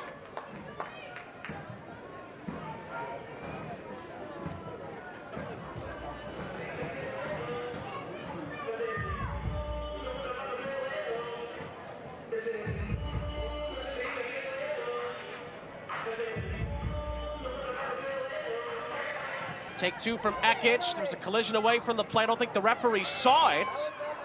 And then Bree Norris in traffic makes a really good catch for Brooklyn. And I believe that's Milena that's down in this moment. And it did look like there was just a collision trying to run towards the service of this corner kick. Just needs a moment here for Brooklyn.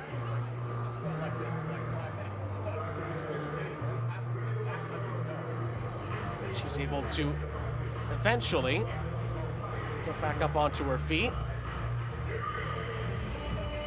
Coach Tomas Singahina, he must be happy with some of what he's seen, particularly in the final third. The side have just not been as clinical as they've needed to be to hang around, at least not yet. It just doesn't look comfortable necessarily for Brooklyn, to your point, and they have come out better in this second half and figured out a few ways to be effective, at least in the final third, but the fluidity in which they're playing, especially in the midfield third and playing out of their lower block attacking wise, has just been difficult against Lexington.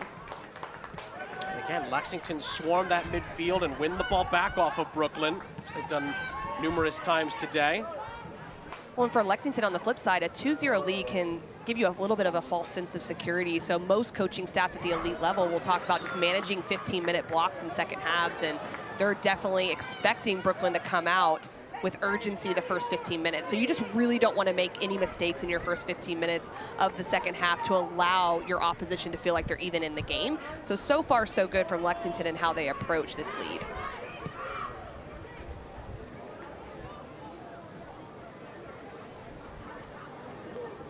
Pushing a chase on this far side. It's closed down by Almer, but Scarpelli keeps on going and plays a wonderful ball over the top, just a little too much on it. Asman sweeps it up.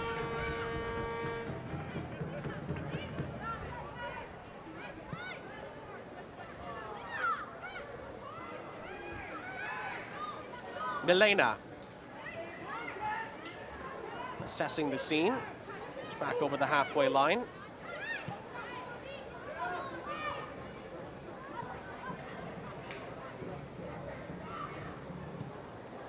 Brooklyn look to switch it onto the edge of the penalty area here. It's Cook.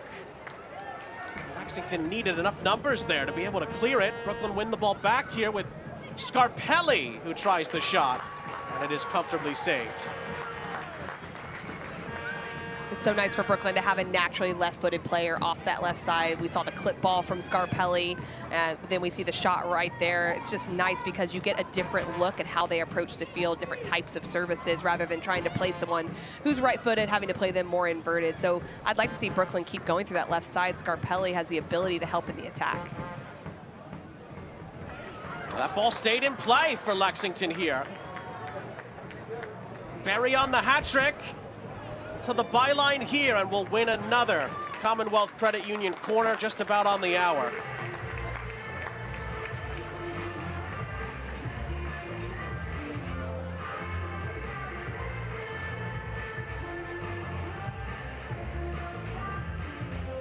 It's a Commonwealth Credit Union corner kick.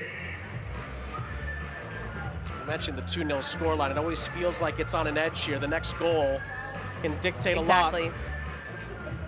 Lexington hoping to potentially slam the door shut on Brooklyn if they could score another. The best teams know how to put away games, and that's getting that third goal for Lexington. Akich's ball in, just was over the head of Barry. McCain, Barry again follows up as Lewis tried to clear it. It's Akich again, clipping it into the middle, and it's another strong move by Norris to get through the traffic and corral it. I've been impressed by the range of both of these goalkeepers, their comfortability coming out and making sure they're dealing aerially with crosses, with corner kicks, and Norris does it well again in that moment. That's another Brooklyn turnover in their own half. Allows Lexington to, as they've done for a vast majority of the game, reset the possession and build again from the back, although as soon as I say that, Brooklyn nearly wins it back. But Lexington have shown that control in possession for a vast majority of the match, particularly at the back.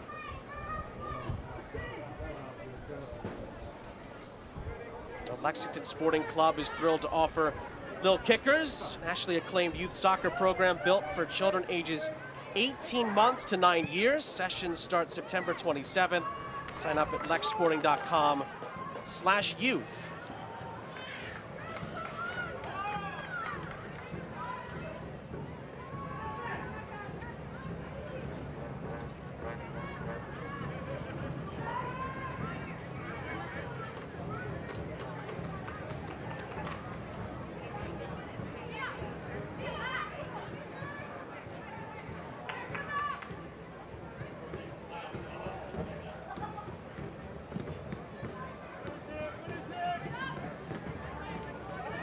Almer got there first. Ooh, and then it's a heavy tackle, or a challenge really, from Milena.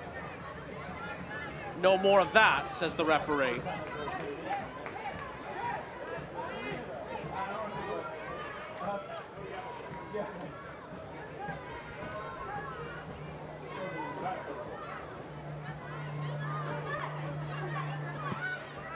Lexington from the free kick looked to go over the top here. Griffith does corral it, gets the cross off as well, and it hits the crossbar.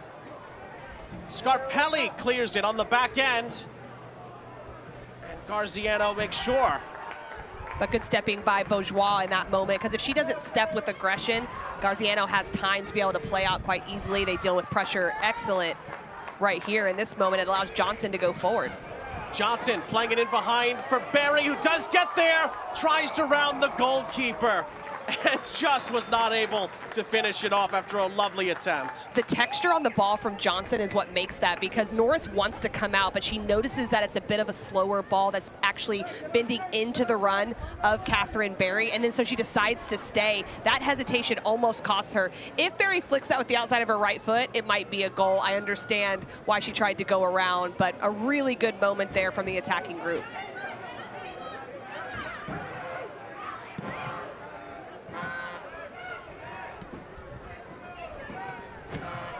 There's another nice move there from Johnson. You can tell that Coach Hemme has given the outside backs the ability to know that they're playmakers as well for Lexington, and they have the ability to run forward, defend forward, knowing that your center backs will cover you. You can just see it by watching, and you can understand most likely what's been told to them, because they've been really good in making sure that they don't allow Brooklyn time on the ball.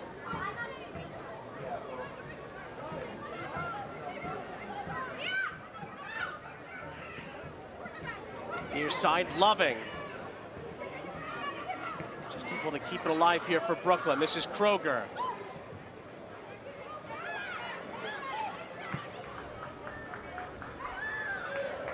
The ball is given back to Bourgeois and Lexington. Ekic. So tough to get her off the ball. And Tuso. And another foul. Milena.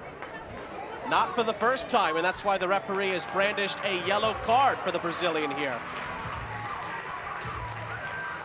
I like the aggressiveness to step from all of the Brooklyn players, but body positioning obvious for Tati Fung in this moment. She just protects the ball when she gets it, uses the overzealousness of Milena to step into that moment, draws the foul, but just that consistent or persistent infringement from Milena earns her the yellow card. Yellow cards brought to you by Hicks and Funson.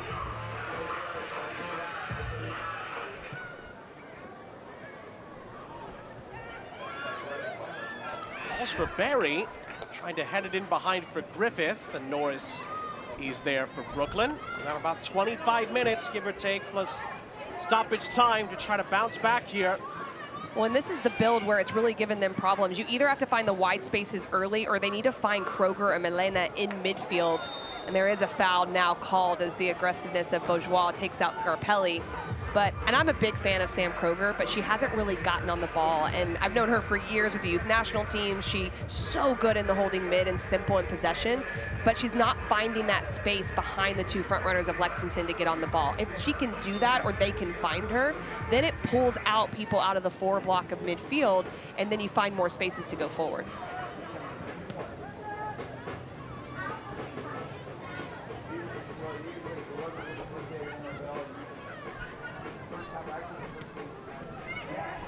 More good Lexington pressure from Fung. Barry sliding it through for Ekic. Ekic corrals it here. Plays to the edge of the area. Almer tries her luck and sends it into the seats.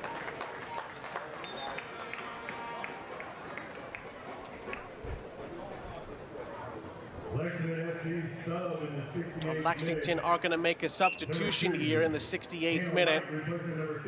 That's going to be it for Catherine Barry. What a performance. Nearly had a hat trick on a multitude of occasions. She'll settle for a brace, and she's replaced by Hannah White. And Catherine Barry's known as a wonderful finisher, but what I liked is throughout the game, she built in the interchange with Addie McCain. She held up the ball really well. This is a real like-for-like sub, though. Hannah White moves in a lot of the same ways that Catherine Barry does. She likes to penetrate behind the back line, a goal scorer as well. So this is the depth that Lexington has in the forward position.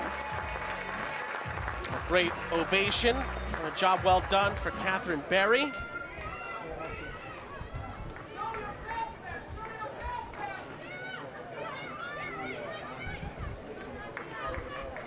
More good Lexington pressure. Nearly another takeaway as McCain and company continue to try to make life difficult on that Brooklyn defensive unit. Far side, this is White. Fung. Over the top, Griffith is wide open. Eventually does get the control on it.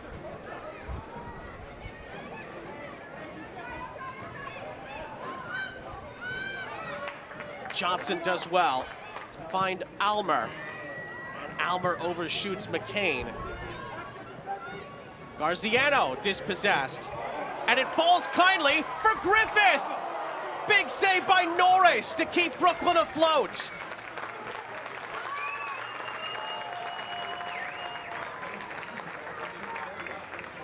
Green Norris at nearly point-blank range thwarts Griffith.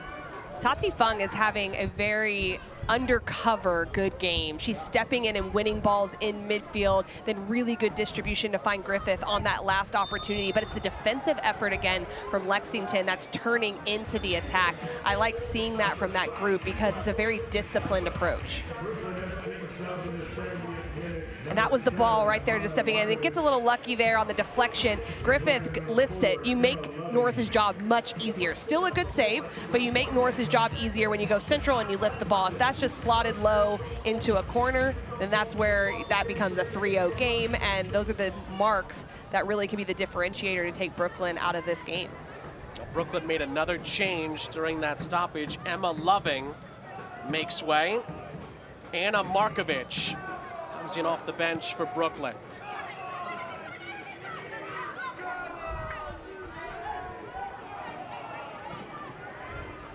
That leaves the visitors with just 2 substitutions available with 20 minutes plus stoppage time left. Lexington trying to beat Brooklyn for the first time in the club's history at the 5th attempt.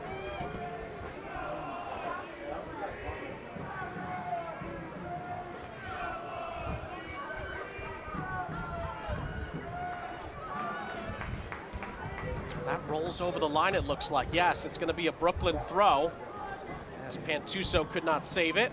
Well, it was better starting position. Lewis was starting to come back in midfield. Garziano was coming back in midfield. That just crowds the space for Sam Kroger, for Milena to be able to develop play. So you really have to work against what you think. You think you need to come back and help, but you're actually just bringing defenders. Stay high, stay in a more advanced position, trust your midfielders to play, or you can play a little bit more direct, and that'll make Lexington more uncomfortable.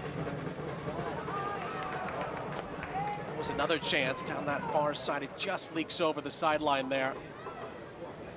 Out for a Brooklyn throw.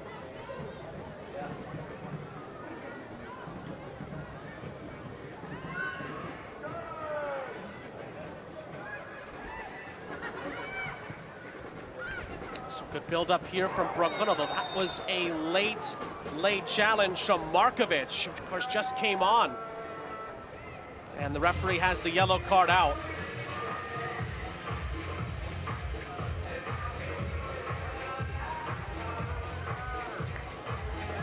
Is the yellow card, and Markovic almost agreeing with the decision. She nodded. She knew she came in late. She went for it and almost looked like she was trying to avoid the confrontation, actually, but just the nature of the challenge is going to get you a yellow card every time.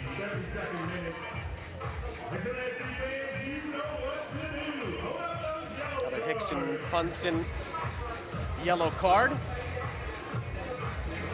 That's a couple of Brooklyn players now in the book.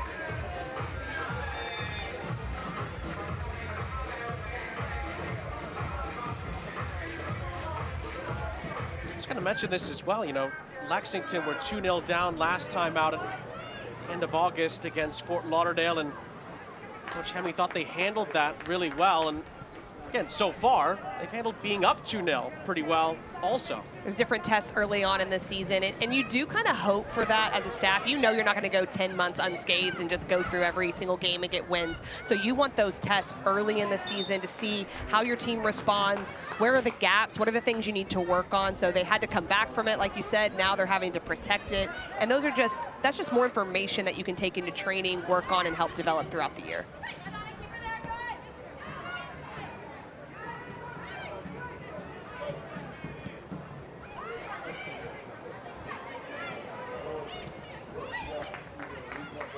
McCain. Certainly the defensive side of the game for Lexington was something that they're hoping to see massive improvements in from last year to this year. Well, their possession has helped that. Some of the best way to defend is just to have the ball, and as long as you're organized behind the ball just in case of potential attacking transition, then you're in a good spot. It's a really good ball played down this near side. Lewis, first time ball across. And it's just put wide. Pantuso defensively there for Lexington does the job, and Brooklyn will get a corner. She had no other choice than to go for this. 2 runners on her backside shoulder. If this goes through, more than likely you're looking at a goal for Brooklyn. Maybe it would have been easier if it was a left foot coming across so it doesn't go close to on frame, but that's what she had to do. The intervention from the center back was critical.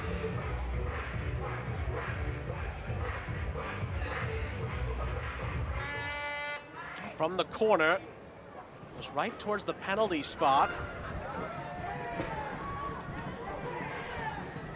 And in the end, it's a miscued touch. Lexington do clear their lines.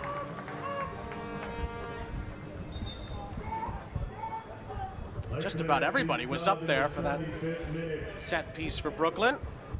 Number 25, Shane Moyer, replacing number 17, Tati Fung. Double swap here for Lexington. Maddie Perez and Shea Moyer are both coming in. Masaki Hemi's group. Sarah Griffith and Tati Fung are going to make way, and they get a wonderful reception from the Lexington home faithful here as they exit. Well, as they start to manage this last 15 minutes and whatever extra time is added, just fresh legs coming into the game. Still really good personalities on the ball as well that can provide in the attack, but a lot of effort from both of these players coming off in the first 75 minutes.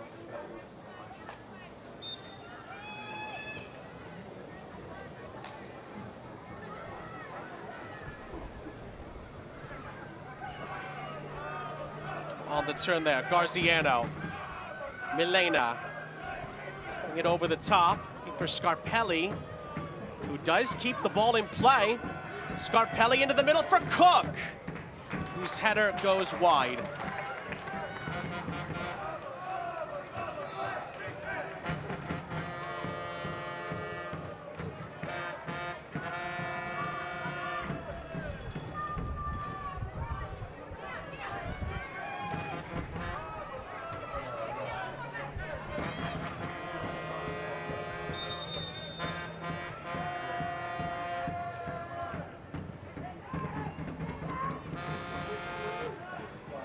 Kroger wins the initial header.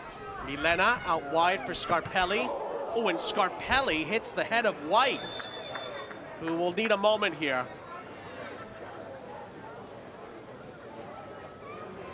Well, great job by the referee seeing that and immediately calling for a stoppage there for a possible head injury.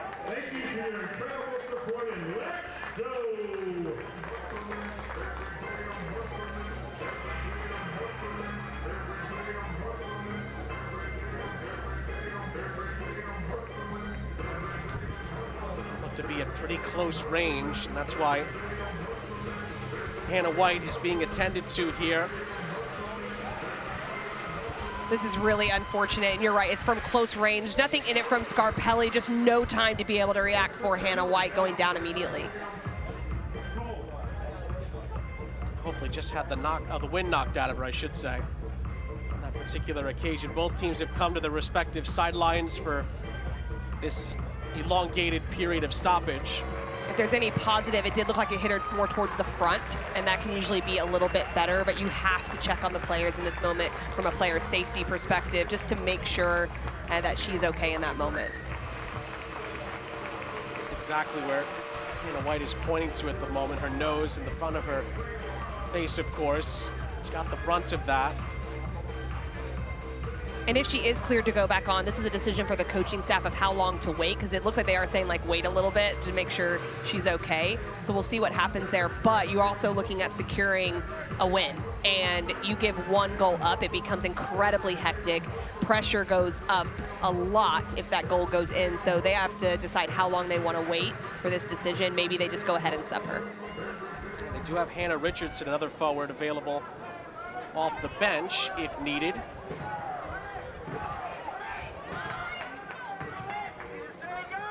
Brooklyn go back to work on this near side with Markovic. And she wins a Brooklyn throw.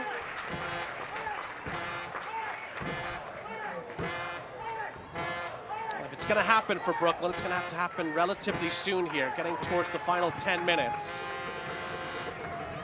Markovic able to find a teammate, but Brooklyn keep it. Markovic again. Pings in the cross to the edge of the area where Lexington just about had it covered. Milena recycles it.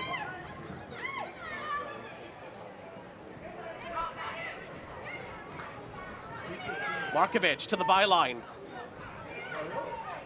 It's just about kept in play for Brooklyn here. This is Kroger. Markovic tried to find Thompson on the byline, who was in an offside position. Free kick, Lexington.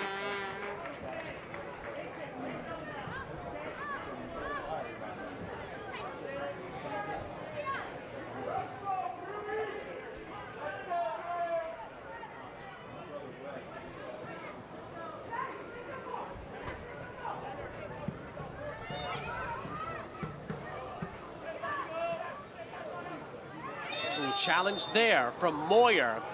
And Shea Moyer sees a yellow card after bringing down Milena.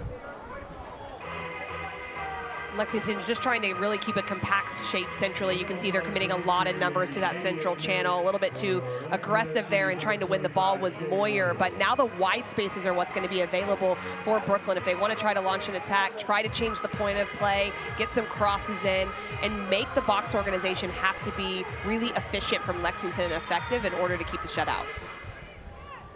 Hicks and Funson yellow card. It's clipped over the top. It does bounce in behind, but Lexington don't mind that. It's going to be a goal kick. Make sure you get the latest Lexington SC news right at your fingertips by downloading the official mobile app. It's powered by Fan 360. Get access to exclusive content while shopping for season tickets and all your LSC gear, all on the Lexington SC Fan app.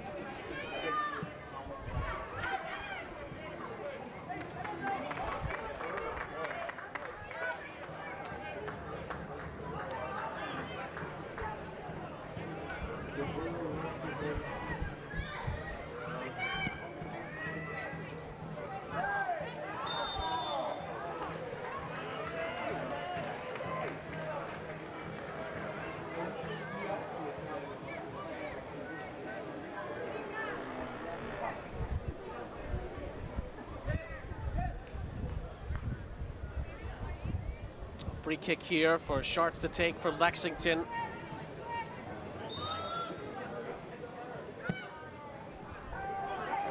Flips it towards the near side edge of the 18-yard box, and Johnson heads it out of play.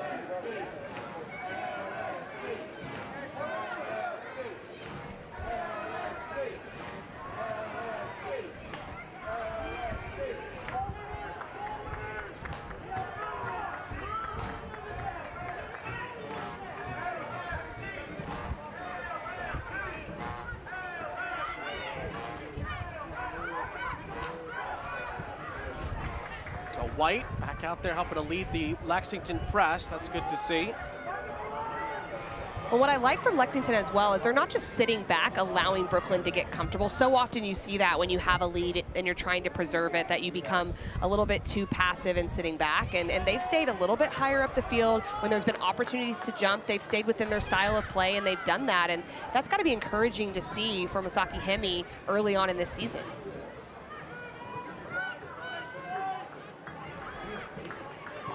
Milena was a bit slow to get back up there for Brooklyn, but he's trying to run it off at the moment.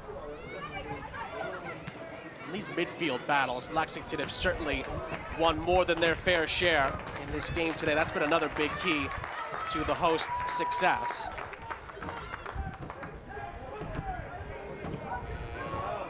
Well, that was nearly given away. Brooklyn anticipating it, but not able to win that ball back. Nearly opened up a chance for Lexington to break. Markovic steps in. Well, you mentioned the midfield battle. A lot of the possession that Lexington generates as well, they kind of form a box midfield of four, so they're having the overload in the central area. Then if they lose it, they still have numbers there to try to win it back. So just their overall organization has worked really well today against Brooklyn. And every game's a little bit different challenges, but that central area has been really important for them. Pressure here from Johnson, maybe too much on that particular occasion.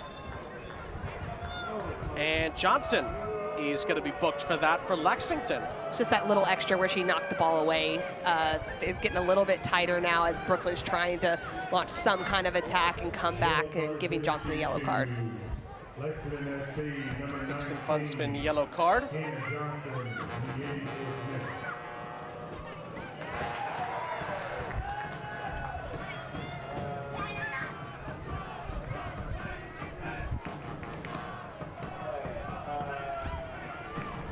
Kroger got it past McCain and slithered it through, but again, Lexington have the answers defensively, and then Kroger commits a foul.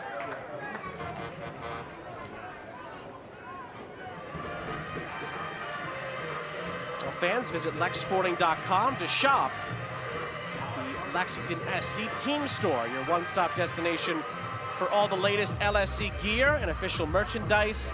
That's lexsporting.com.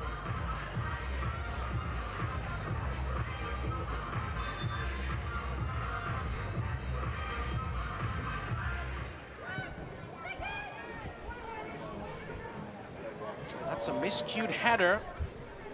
Ekic trying to run this down for Lexington. Brooklyn had enough numbers there in order to clear it. And Brooklyn will get a throw here. Cook will leave it with 5 minutes of normal time left on the clock.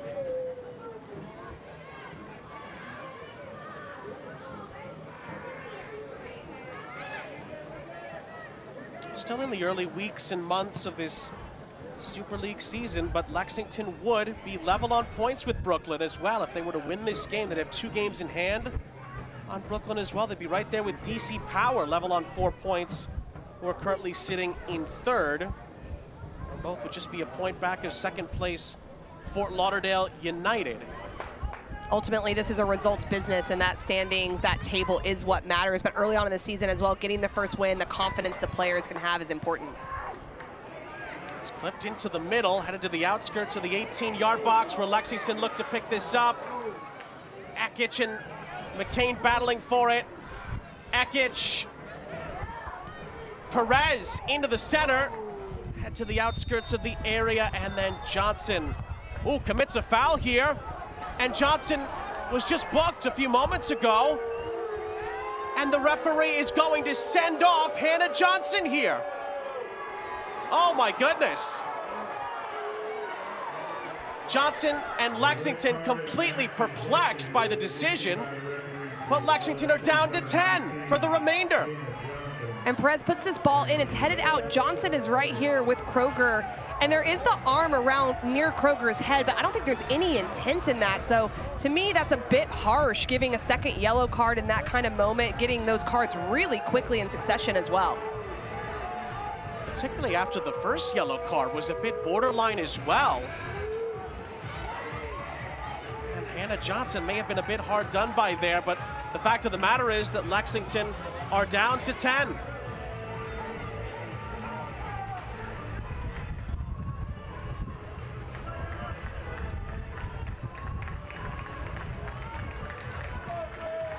Well, that is it. Hannah Johnson is off. Maybe a glimmer of hope there for Brooklyn. But here's something to talk about is that she got that first yellow for knocking the ball away and delaying play. It's not a 1-0 lead, it's a 2-0 lead. So you take that for the team at a 1-0 lead. It was a bit of a lack of focus to do it at a 2-0 lead. It just was unnecessary. So she puts herself in a position where there is a decision that could go against her. I believe that second one is harsh. I don't know if I would give a yellow card on that. But unfortunately for Johnson, she put herself in that position with that initial decision. Brooklyn just made a change there as well. Milena comes out, and the former Lexington player, Nayoung Shin, is in. As Brooklyn now have a player advantage here. 2 minutes plus stoppage time left.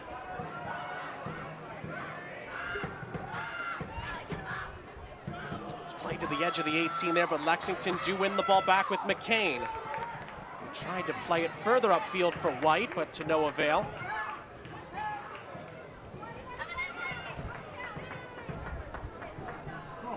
A little bit of a hurdle for Lexington to manage here right at the end.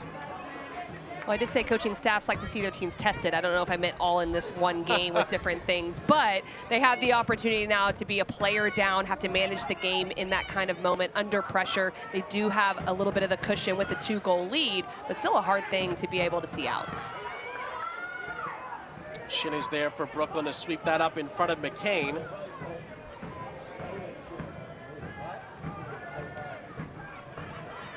Well, with Nayoung Shin coming in, Barbieri's pushed a little bit higher, so just more numbers committed forward for Brooklyn. Nayoung Shin tries to go over the top. Garciano keeps it moving forward for Brooklyn. It's played onto this near side, where again Lexington get the first touch, but chance to move it forward. Lewis still battling for it. Lewis shovels it from Markovic.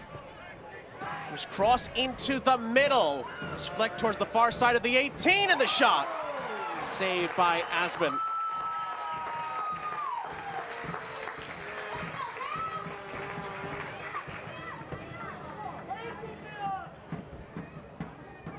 Particularly with 10 on the pitch, that's a big moment for Lexington defensively to get through.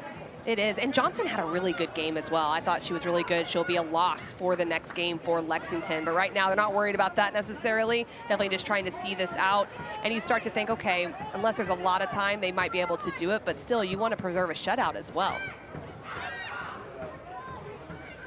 Good hold-up play by Cook. Continues her run into the 18-yard box, and Brooklyn are still on the prowl here. That shot goes wide, and as we enter 4 added minutes at the end, it's going to be a goal kick. It does look like Lexington are going to make another change here. Justina Gaynor is going to come in, and that will be the end of the day for Amina Ekic, who's just always a joy to watch.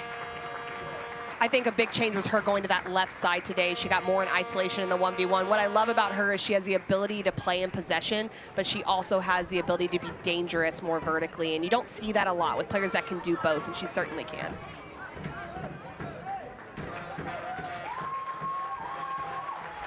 Gaynor is on to try to help Lexington get this over the line.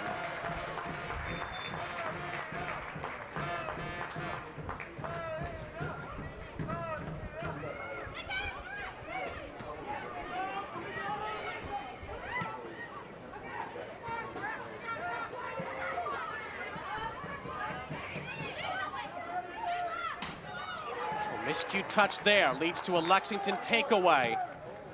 McCain was making the run through the middle. The ball does not find her. And Norris resets for Brooklyn. Just under 3 minutes left.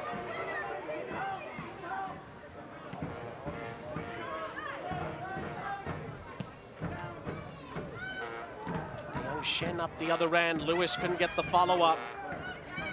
Almer in square for White.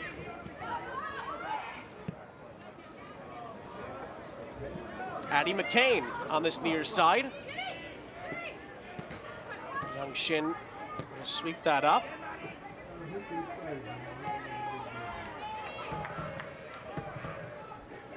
Brooklyn will need to score 2 in 2 minutes here if they are to rescue the result.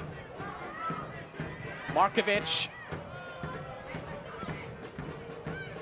ends up going more for goal than anything else, but Lexington won't mind that one bit. And Lexington has still kept their 2 blocks of 4. They just have 1 less forward, so there's a little bit more time for the center backs of Brooklyn to be able to play make and go forward, but still having trouble just finding those spaces between that block of 8, which has been incredibly compact throughout the game.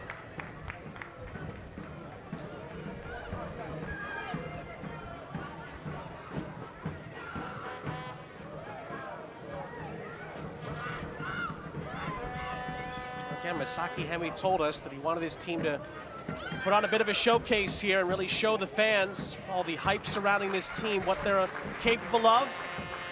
Been a lot of positive moments, mostly surrounding Catherine Berry, who scored both of Lexington's goals in that first half. Brooklyn, can they get a glimmer of hope here at the end? They hit the crossbar. Lexington dodged that moment. Garziano and company were queuing up.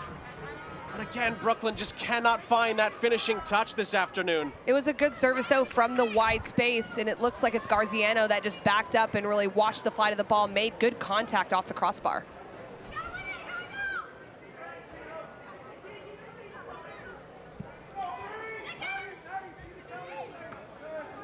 It was flicked forward by White. Volley it forward. Perez miscues the touch. Markovic, early ball in behind. But again, Lexington having the answers defensively are able to deal with it, although it is out for a throw into Brooklyn in the game's final seconds.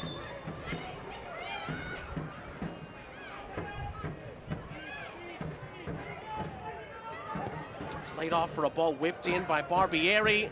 Punched away by Asman. It's out for a Brooklyn throw. We've had the 4 added minutes here. Maybe time for one last Brooklyn attack. Lewis plays it right back out of play.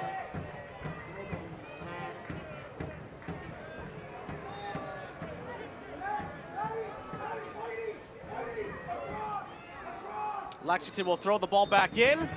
And that is that, full time in Kentucky. Lexington get their first win of the season in the Gamebridge Super League, and it's their first ever win at Brooklyn's expense. Catherine Berry leads the way, and Lexington win it by 2-0 to secure their first victory and give the home fans something very, very nice to cheer about throughout the rest of the weekend. An incredibly consistent performance throughout the 90 minutes from Lexington. They had the pragmatic defensive approach that really stood the test of time throughout the game, but that wasn't for a lack of creativity and fluidity going forward. So I think they're going to be really happy on both sides of the ball in what they did against Brooklyn today. Just what Masaki Hemi and the rest of his players would have been hoping for in their first home test of the season. Lexington prevails after a really strong performance. A Berry brace sees Lexington win it by 2-0 over Brooklyn. We will step aside for a moment and wrap it up after the break.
Welcome back, everyone. Sean St. Jacques, Casey White, our entire crew, happy to have you with us. Lexington defeats Brooklyn in the Gamebridge Super League by 2-0.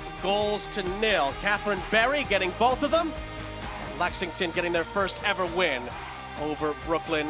And, of course, getting their first ever home win as well.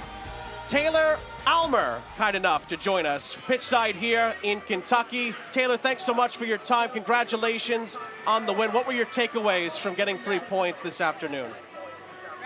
Thank you. Yeah, I mean, I think for us, this was the home opener. And, you know, 2 weeks ago, we fought back and fought for a point. But today, the only thing that mattered was finding a way to get 3 and just staying true to who we are. And I think that showed on the field today. Everyone loves goals, but what I was impressed with was your organized defensive shape, your ability to jump as a team and win in possession. Can you talk about just the discipline and organized compactness of this group and what you liked? Yeah, I mean, I think that stems from our coaching staff and what they've put together for us, the plan. It's pretty clear, concise information, and I think we have a really solid group who are all bought into being organized, and that's one of the things from the start of preseason that was a goal of ours, was to be one of the most organized team in the league. So that will just keep growing every game for us, but I think this was a really good showing. Taylor, thanks so much for your time. Congratulations on the win. We appreciate it. Thank you so much. That's Taylor Almer from the victorious Lexington Sporting Club. They beat Brooklyn by 2-0. Here's how it all went down. We begin with Catherine Berry finishing off a wonderful Lexington team move. Really good combination play in the wide area. Addie McCain playing the role of provider, clips it up to the back post. It's Catherine Berry scoring with her head, a perfectly timed run. Textbook finish, going straight into the ground on the header. This is what would give Lexington Sporting Club the 1-0 lead in the first half, but then she wouldn't wait long, stepping in out of that defensive shape we just heard about from Taylor Almer. Catherine Berry steps in, wins the ball, a few touches, and able to put it in the corner. Those two goals were roughly 4 minutes apart. 35th minute, 39th minute, both in the first half, both enough to give Lexington a valuable 3 points in the early days and months of this Gamebridge Super League campaign. Full-time stats, a lot of shots for Brooklyn. Only 3 on target. They certainly missed some opportunities down the stretch, but Lexington saw the game out well. They did. It was a good pragmatic approach. Lots of shots, but the efficiency not there for Brooklyn. 4 out of 9 for Lexington.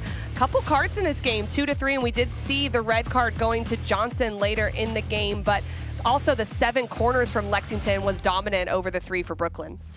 Just what Lexington would have hoped for in their home opener at the start of this Gamebridge Super League season.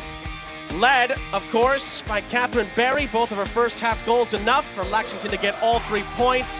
Brooklyn had some positive moments, but they go back to the drawing board after their second loss of the season. For Casey White and our entire crew, Sean St. Jacques saying so long from Lexington. First win of the season for Lexington SC. They beat Brooklyn on Peacock by 2-0 this afternoon. This copyrighted telecast of the United Soccer League cannot be retransmitted, rebroadcast, or reproduced without the express written consent of the United Soccer League.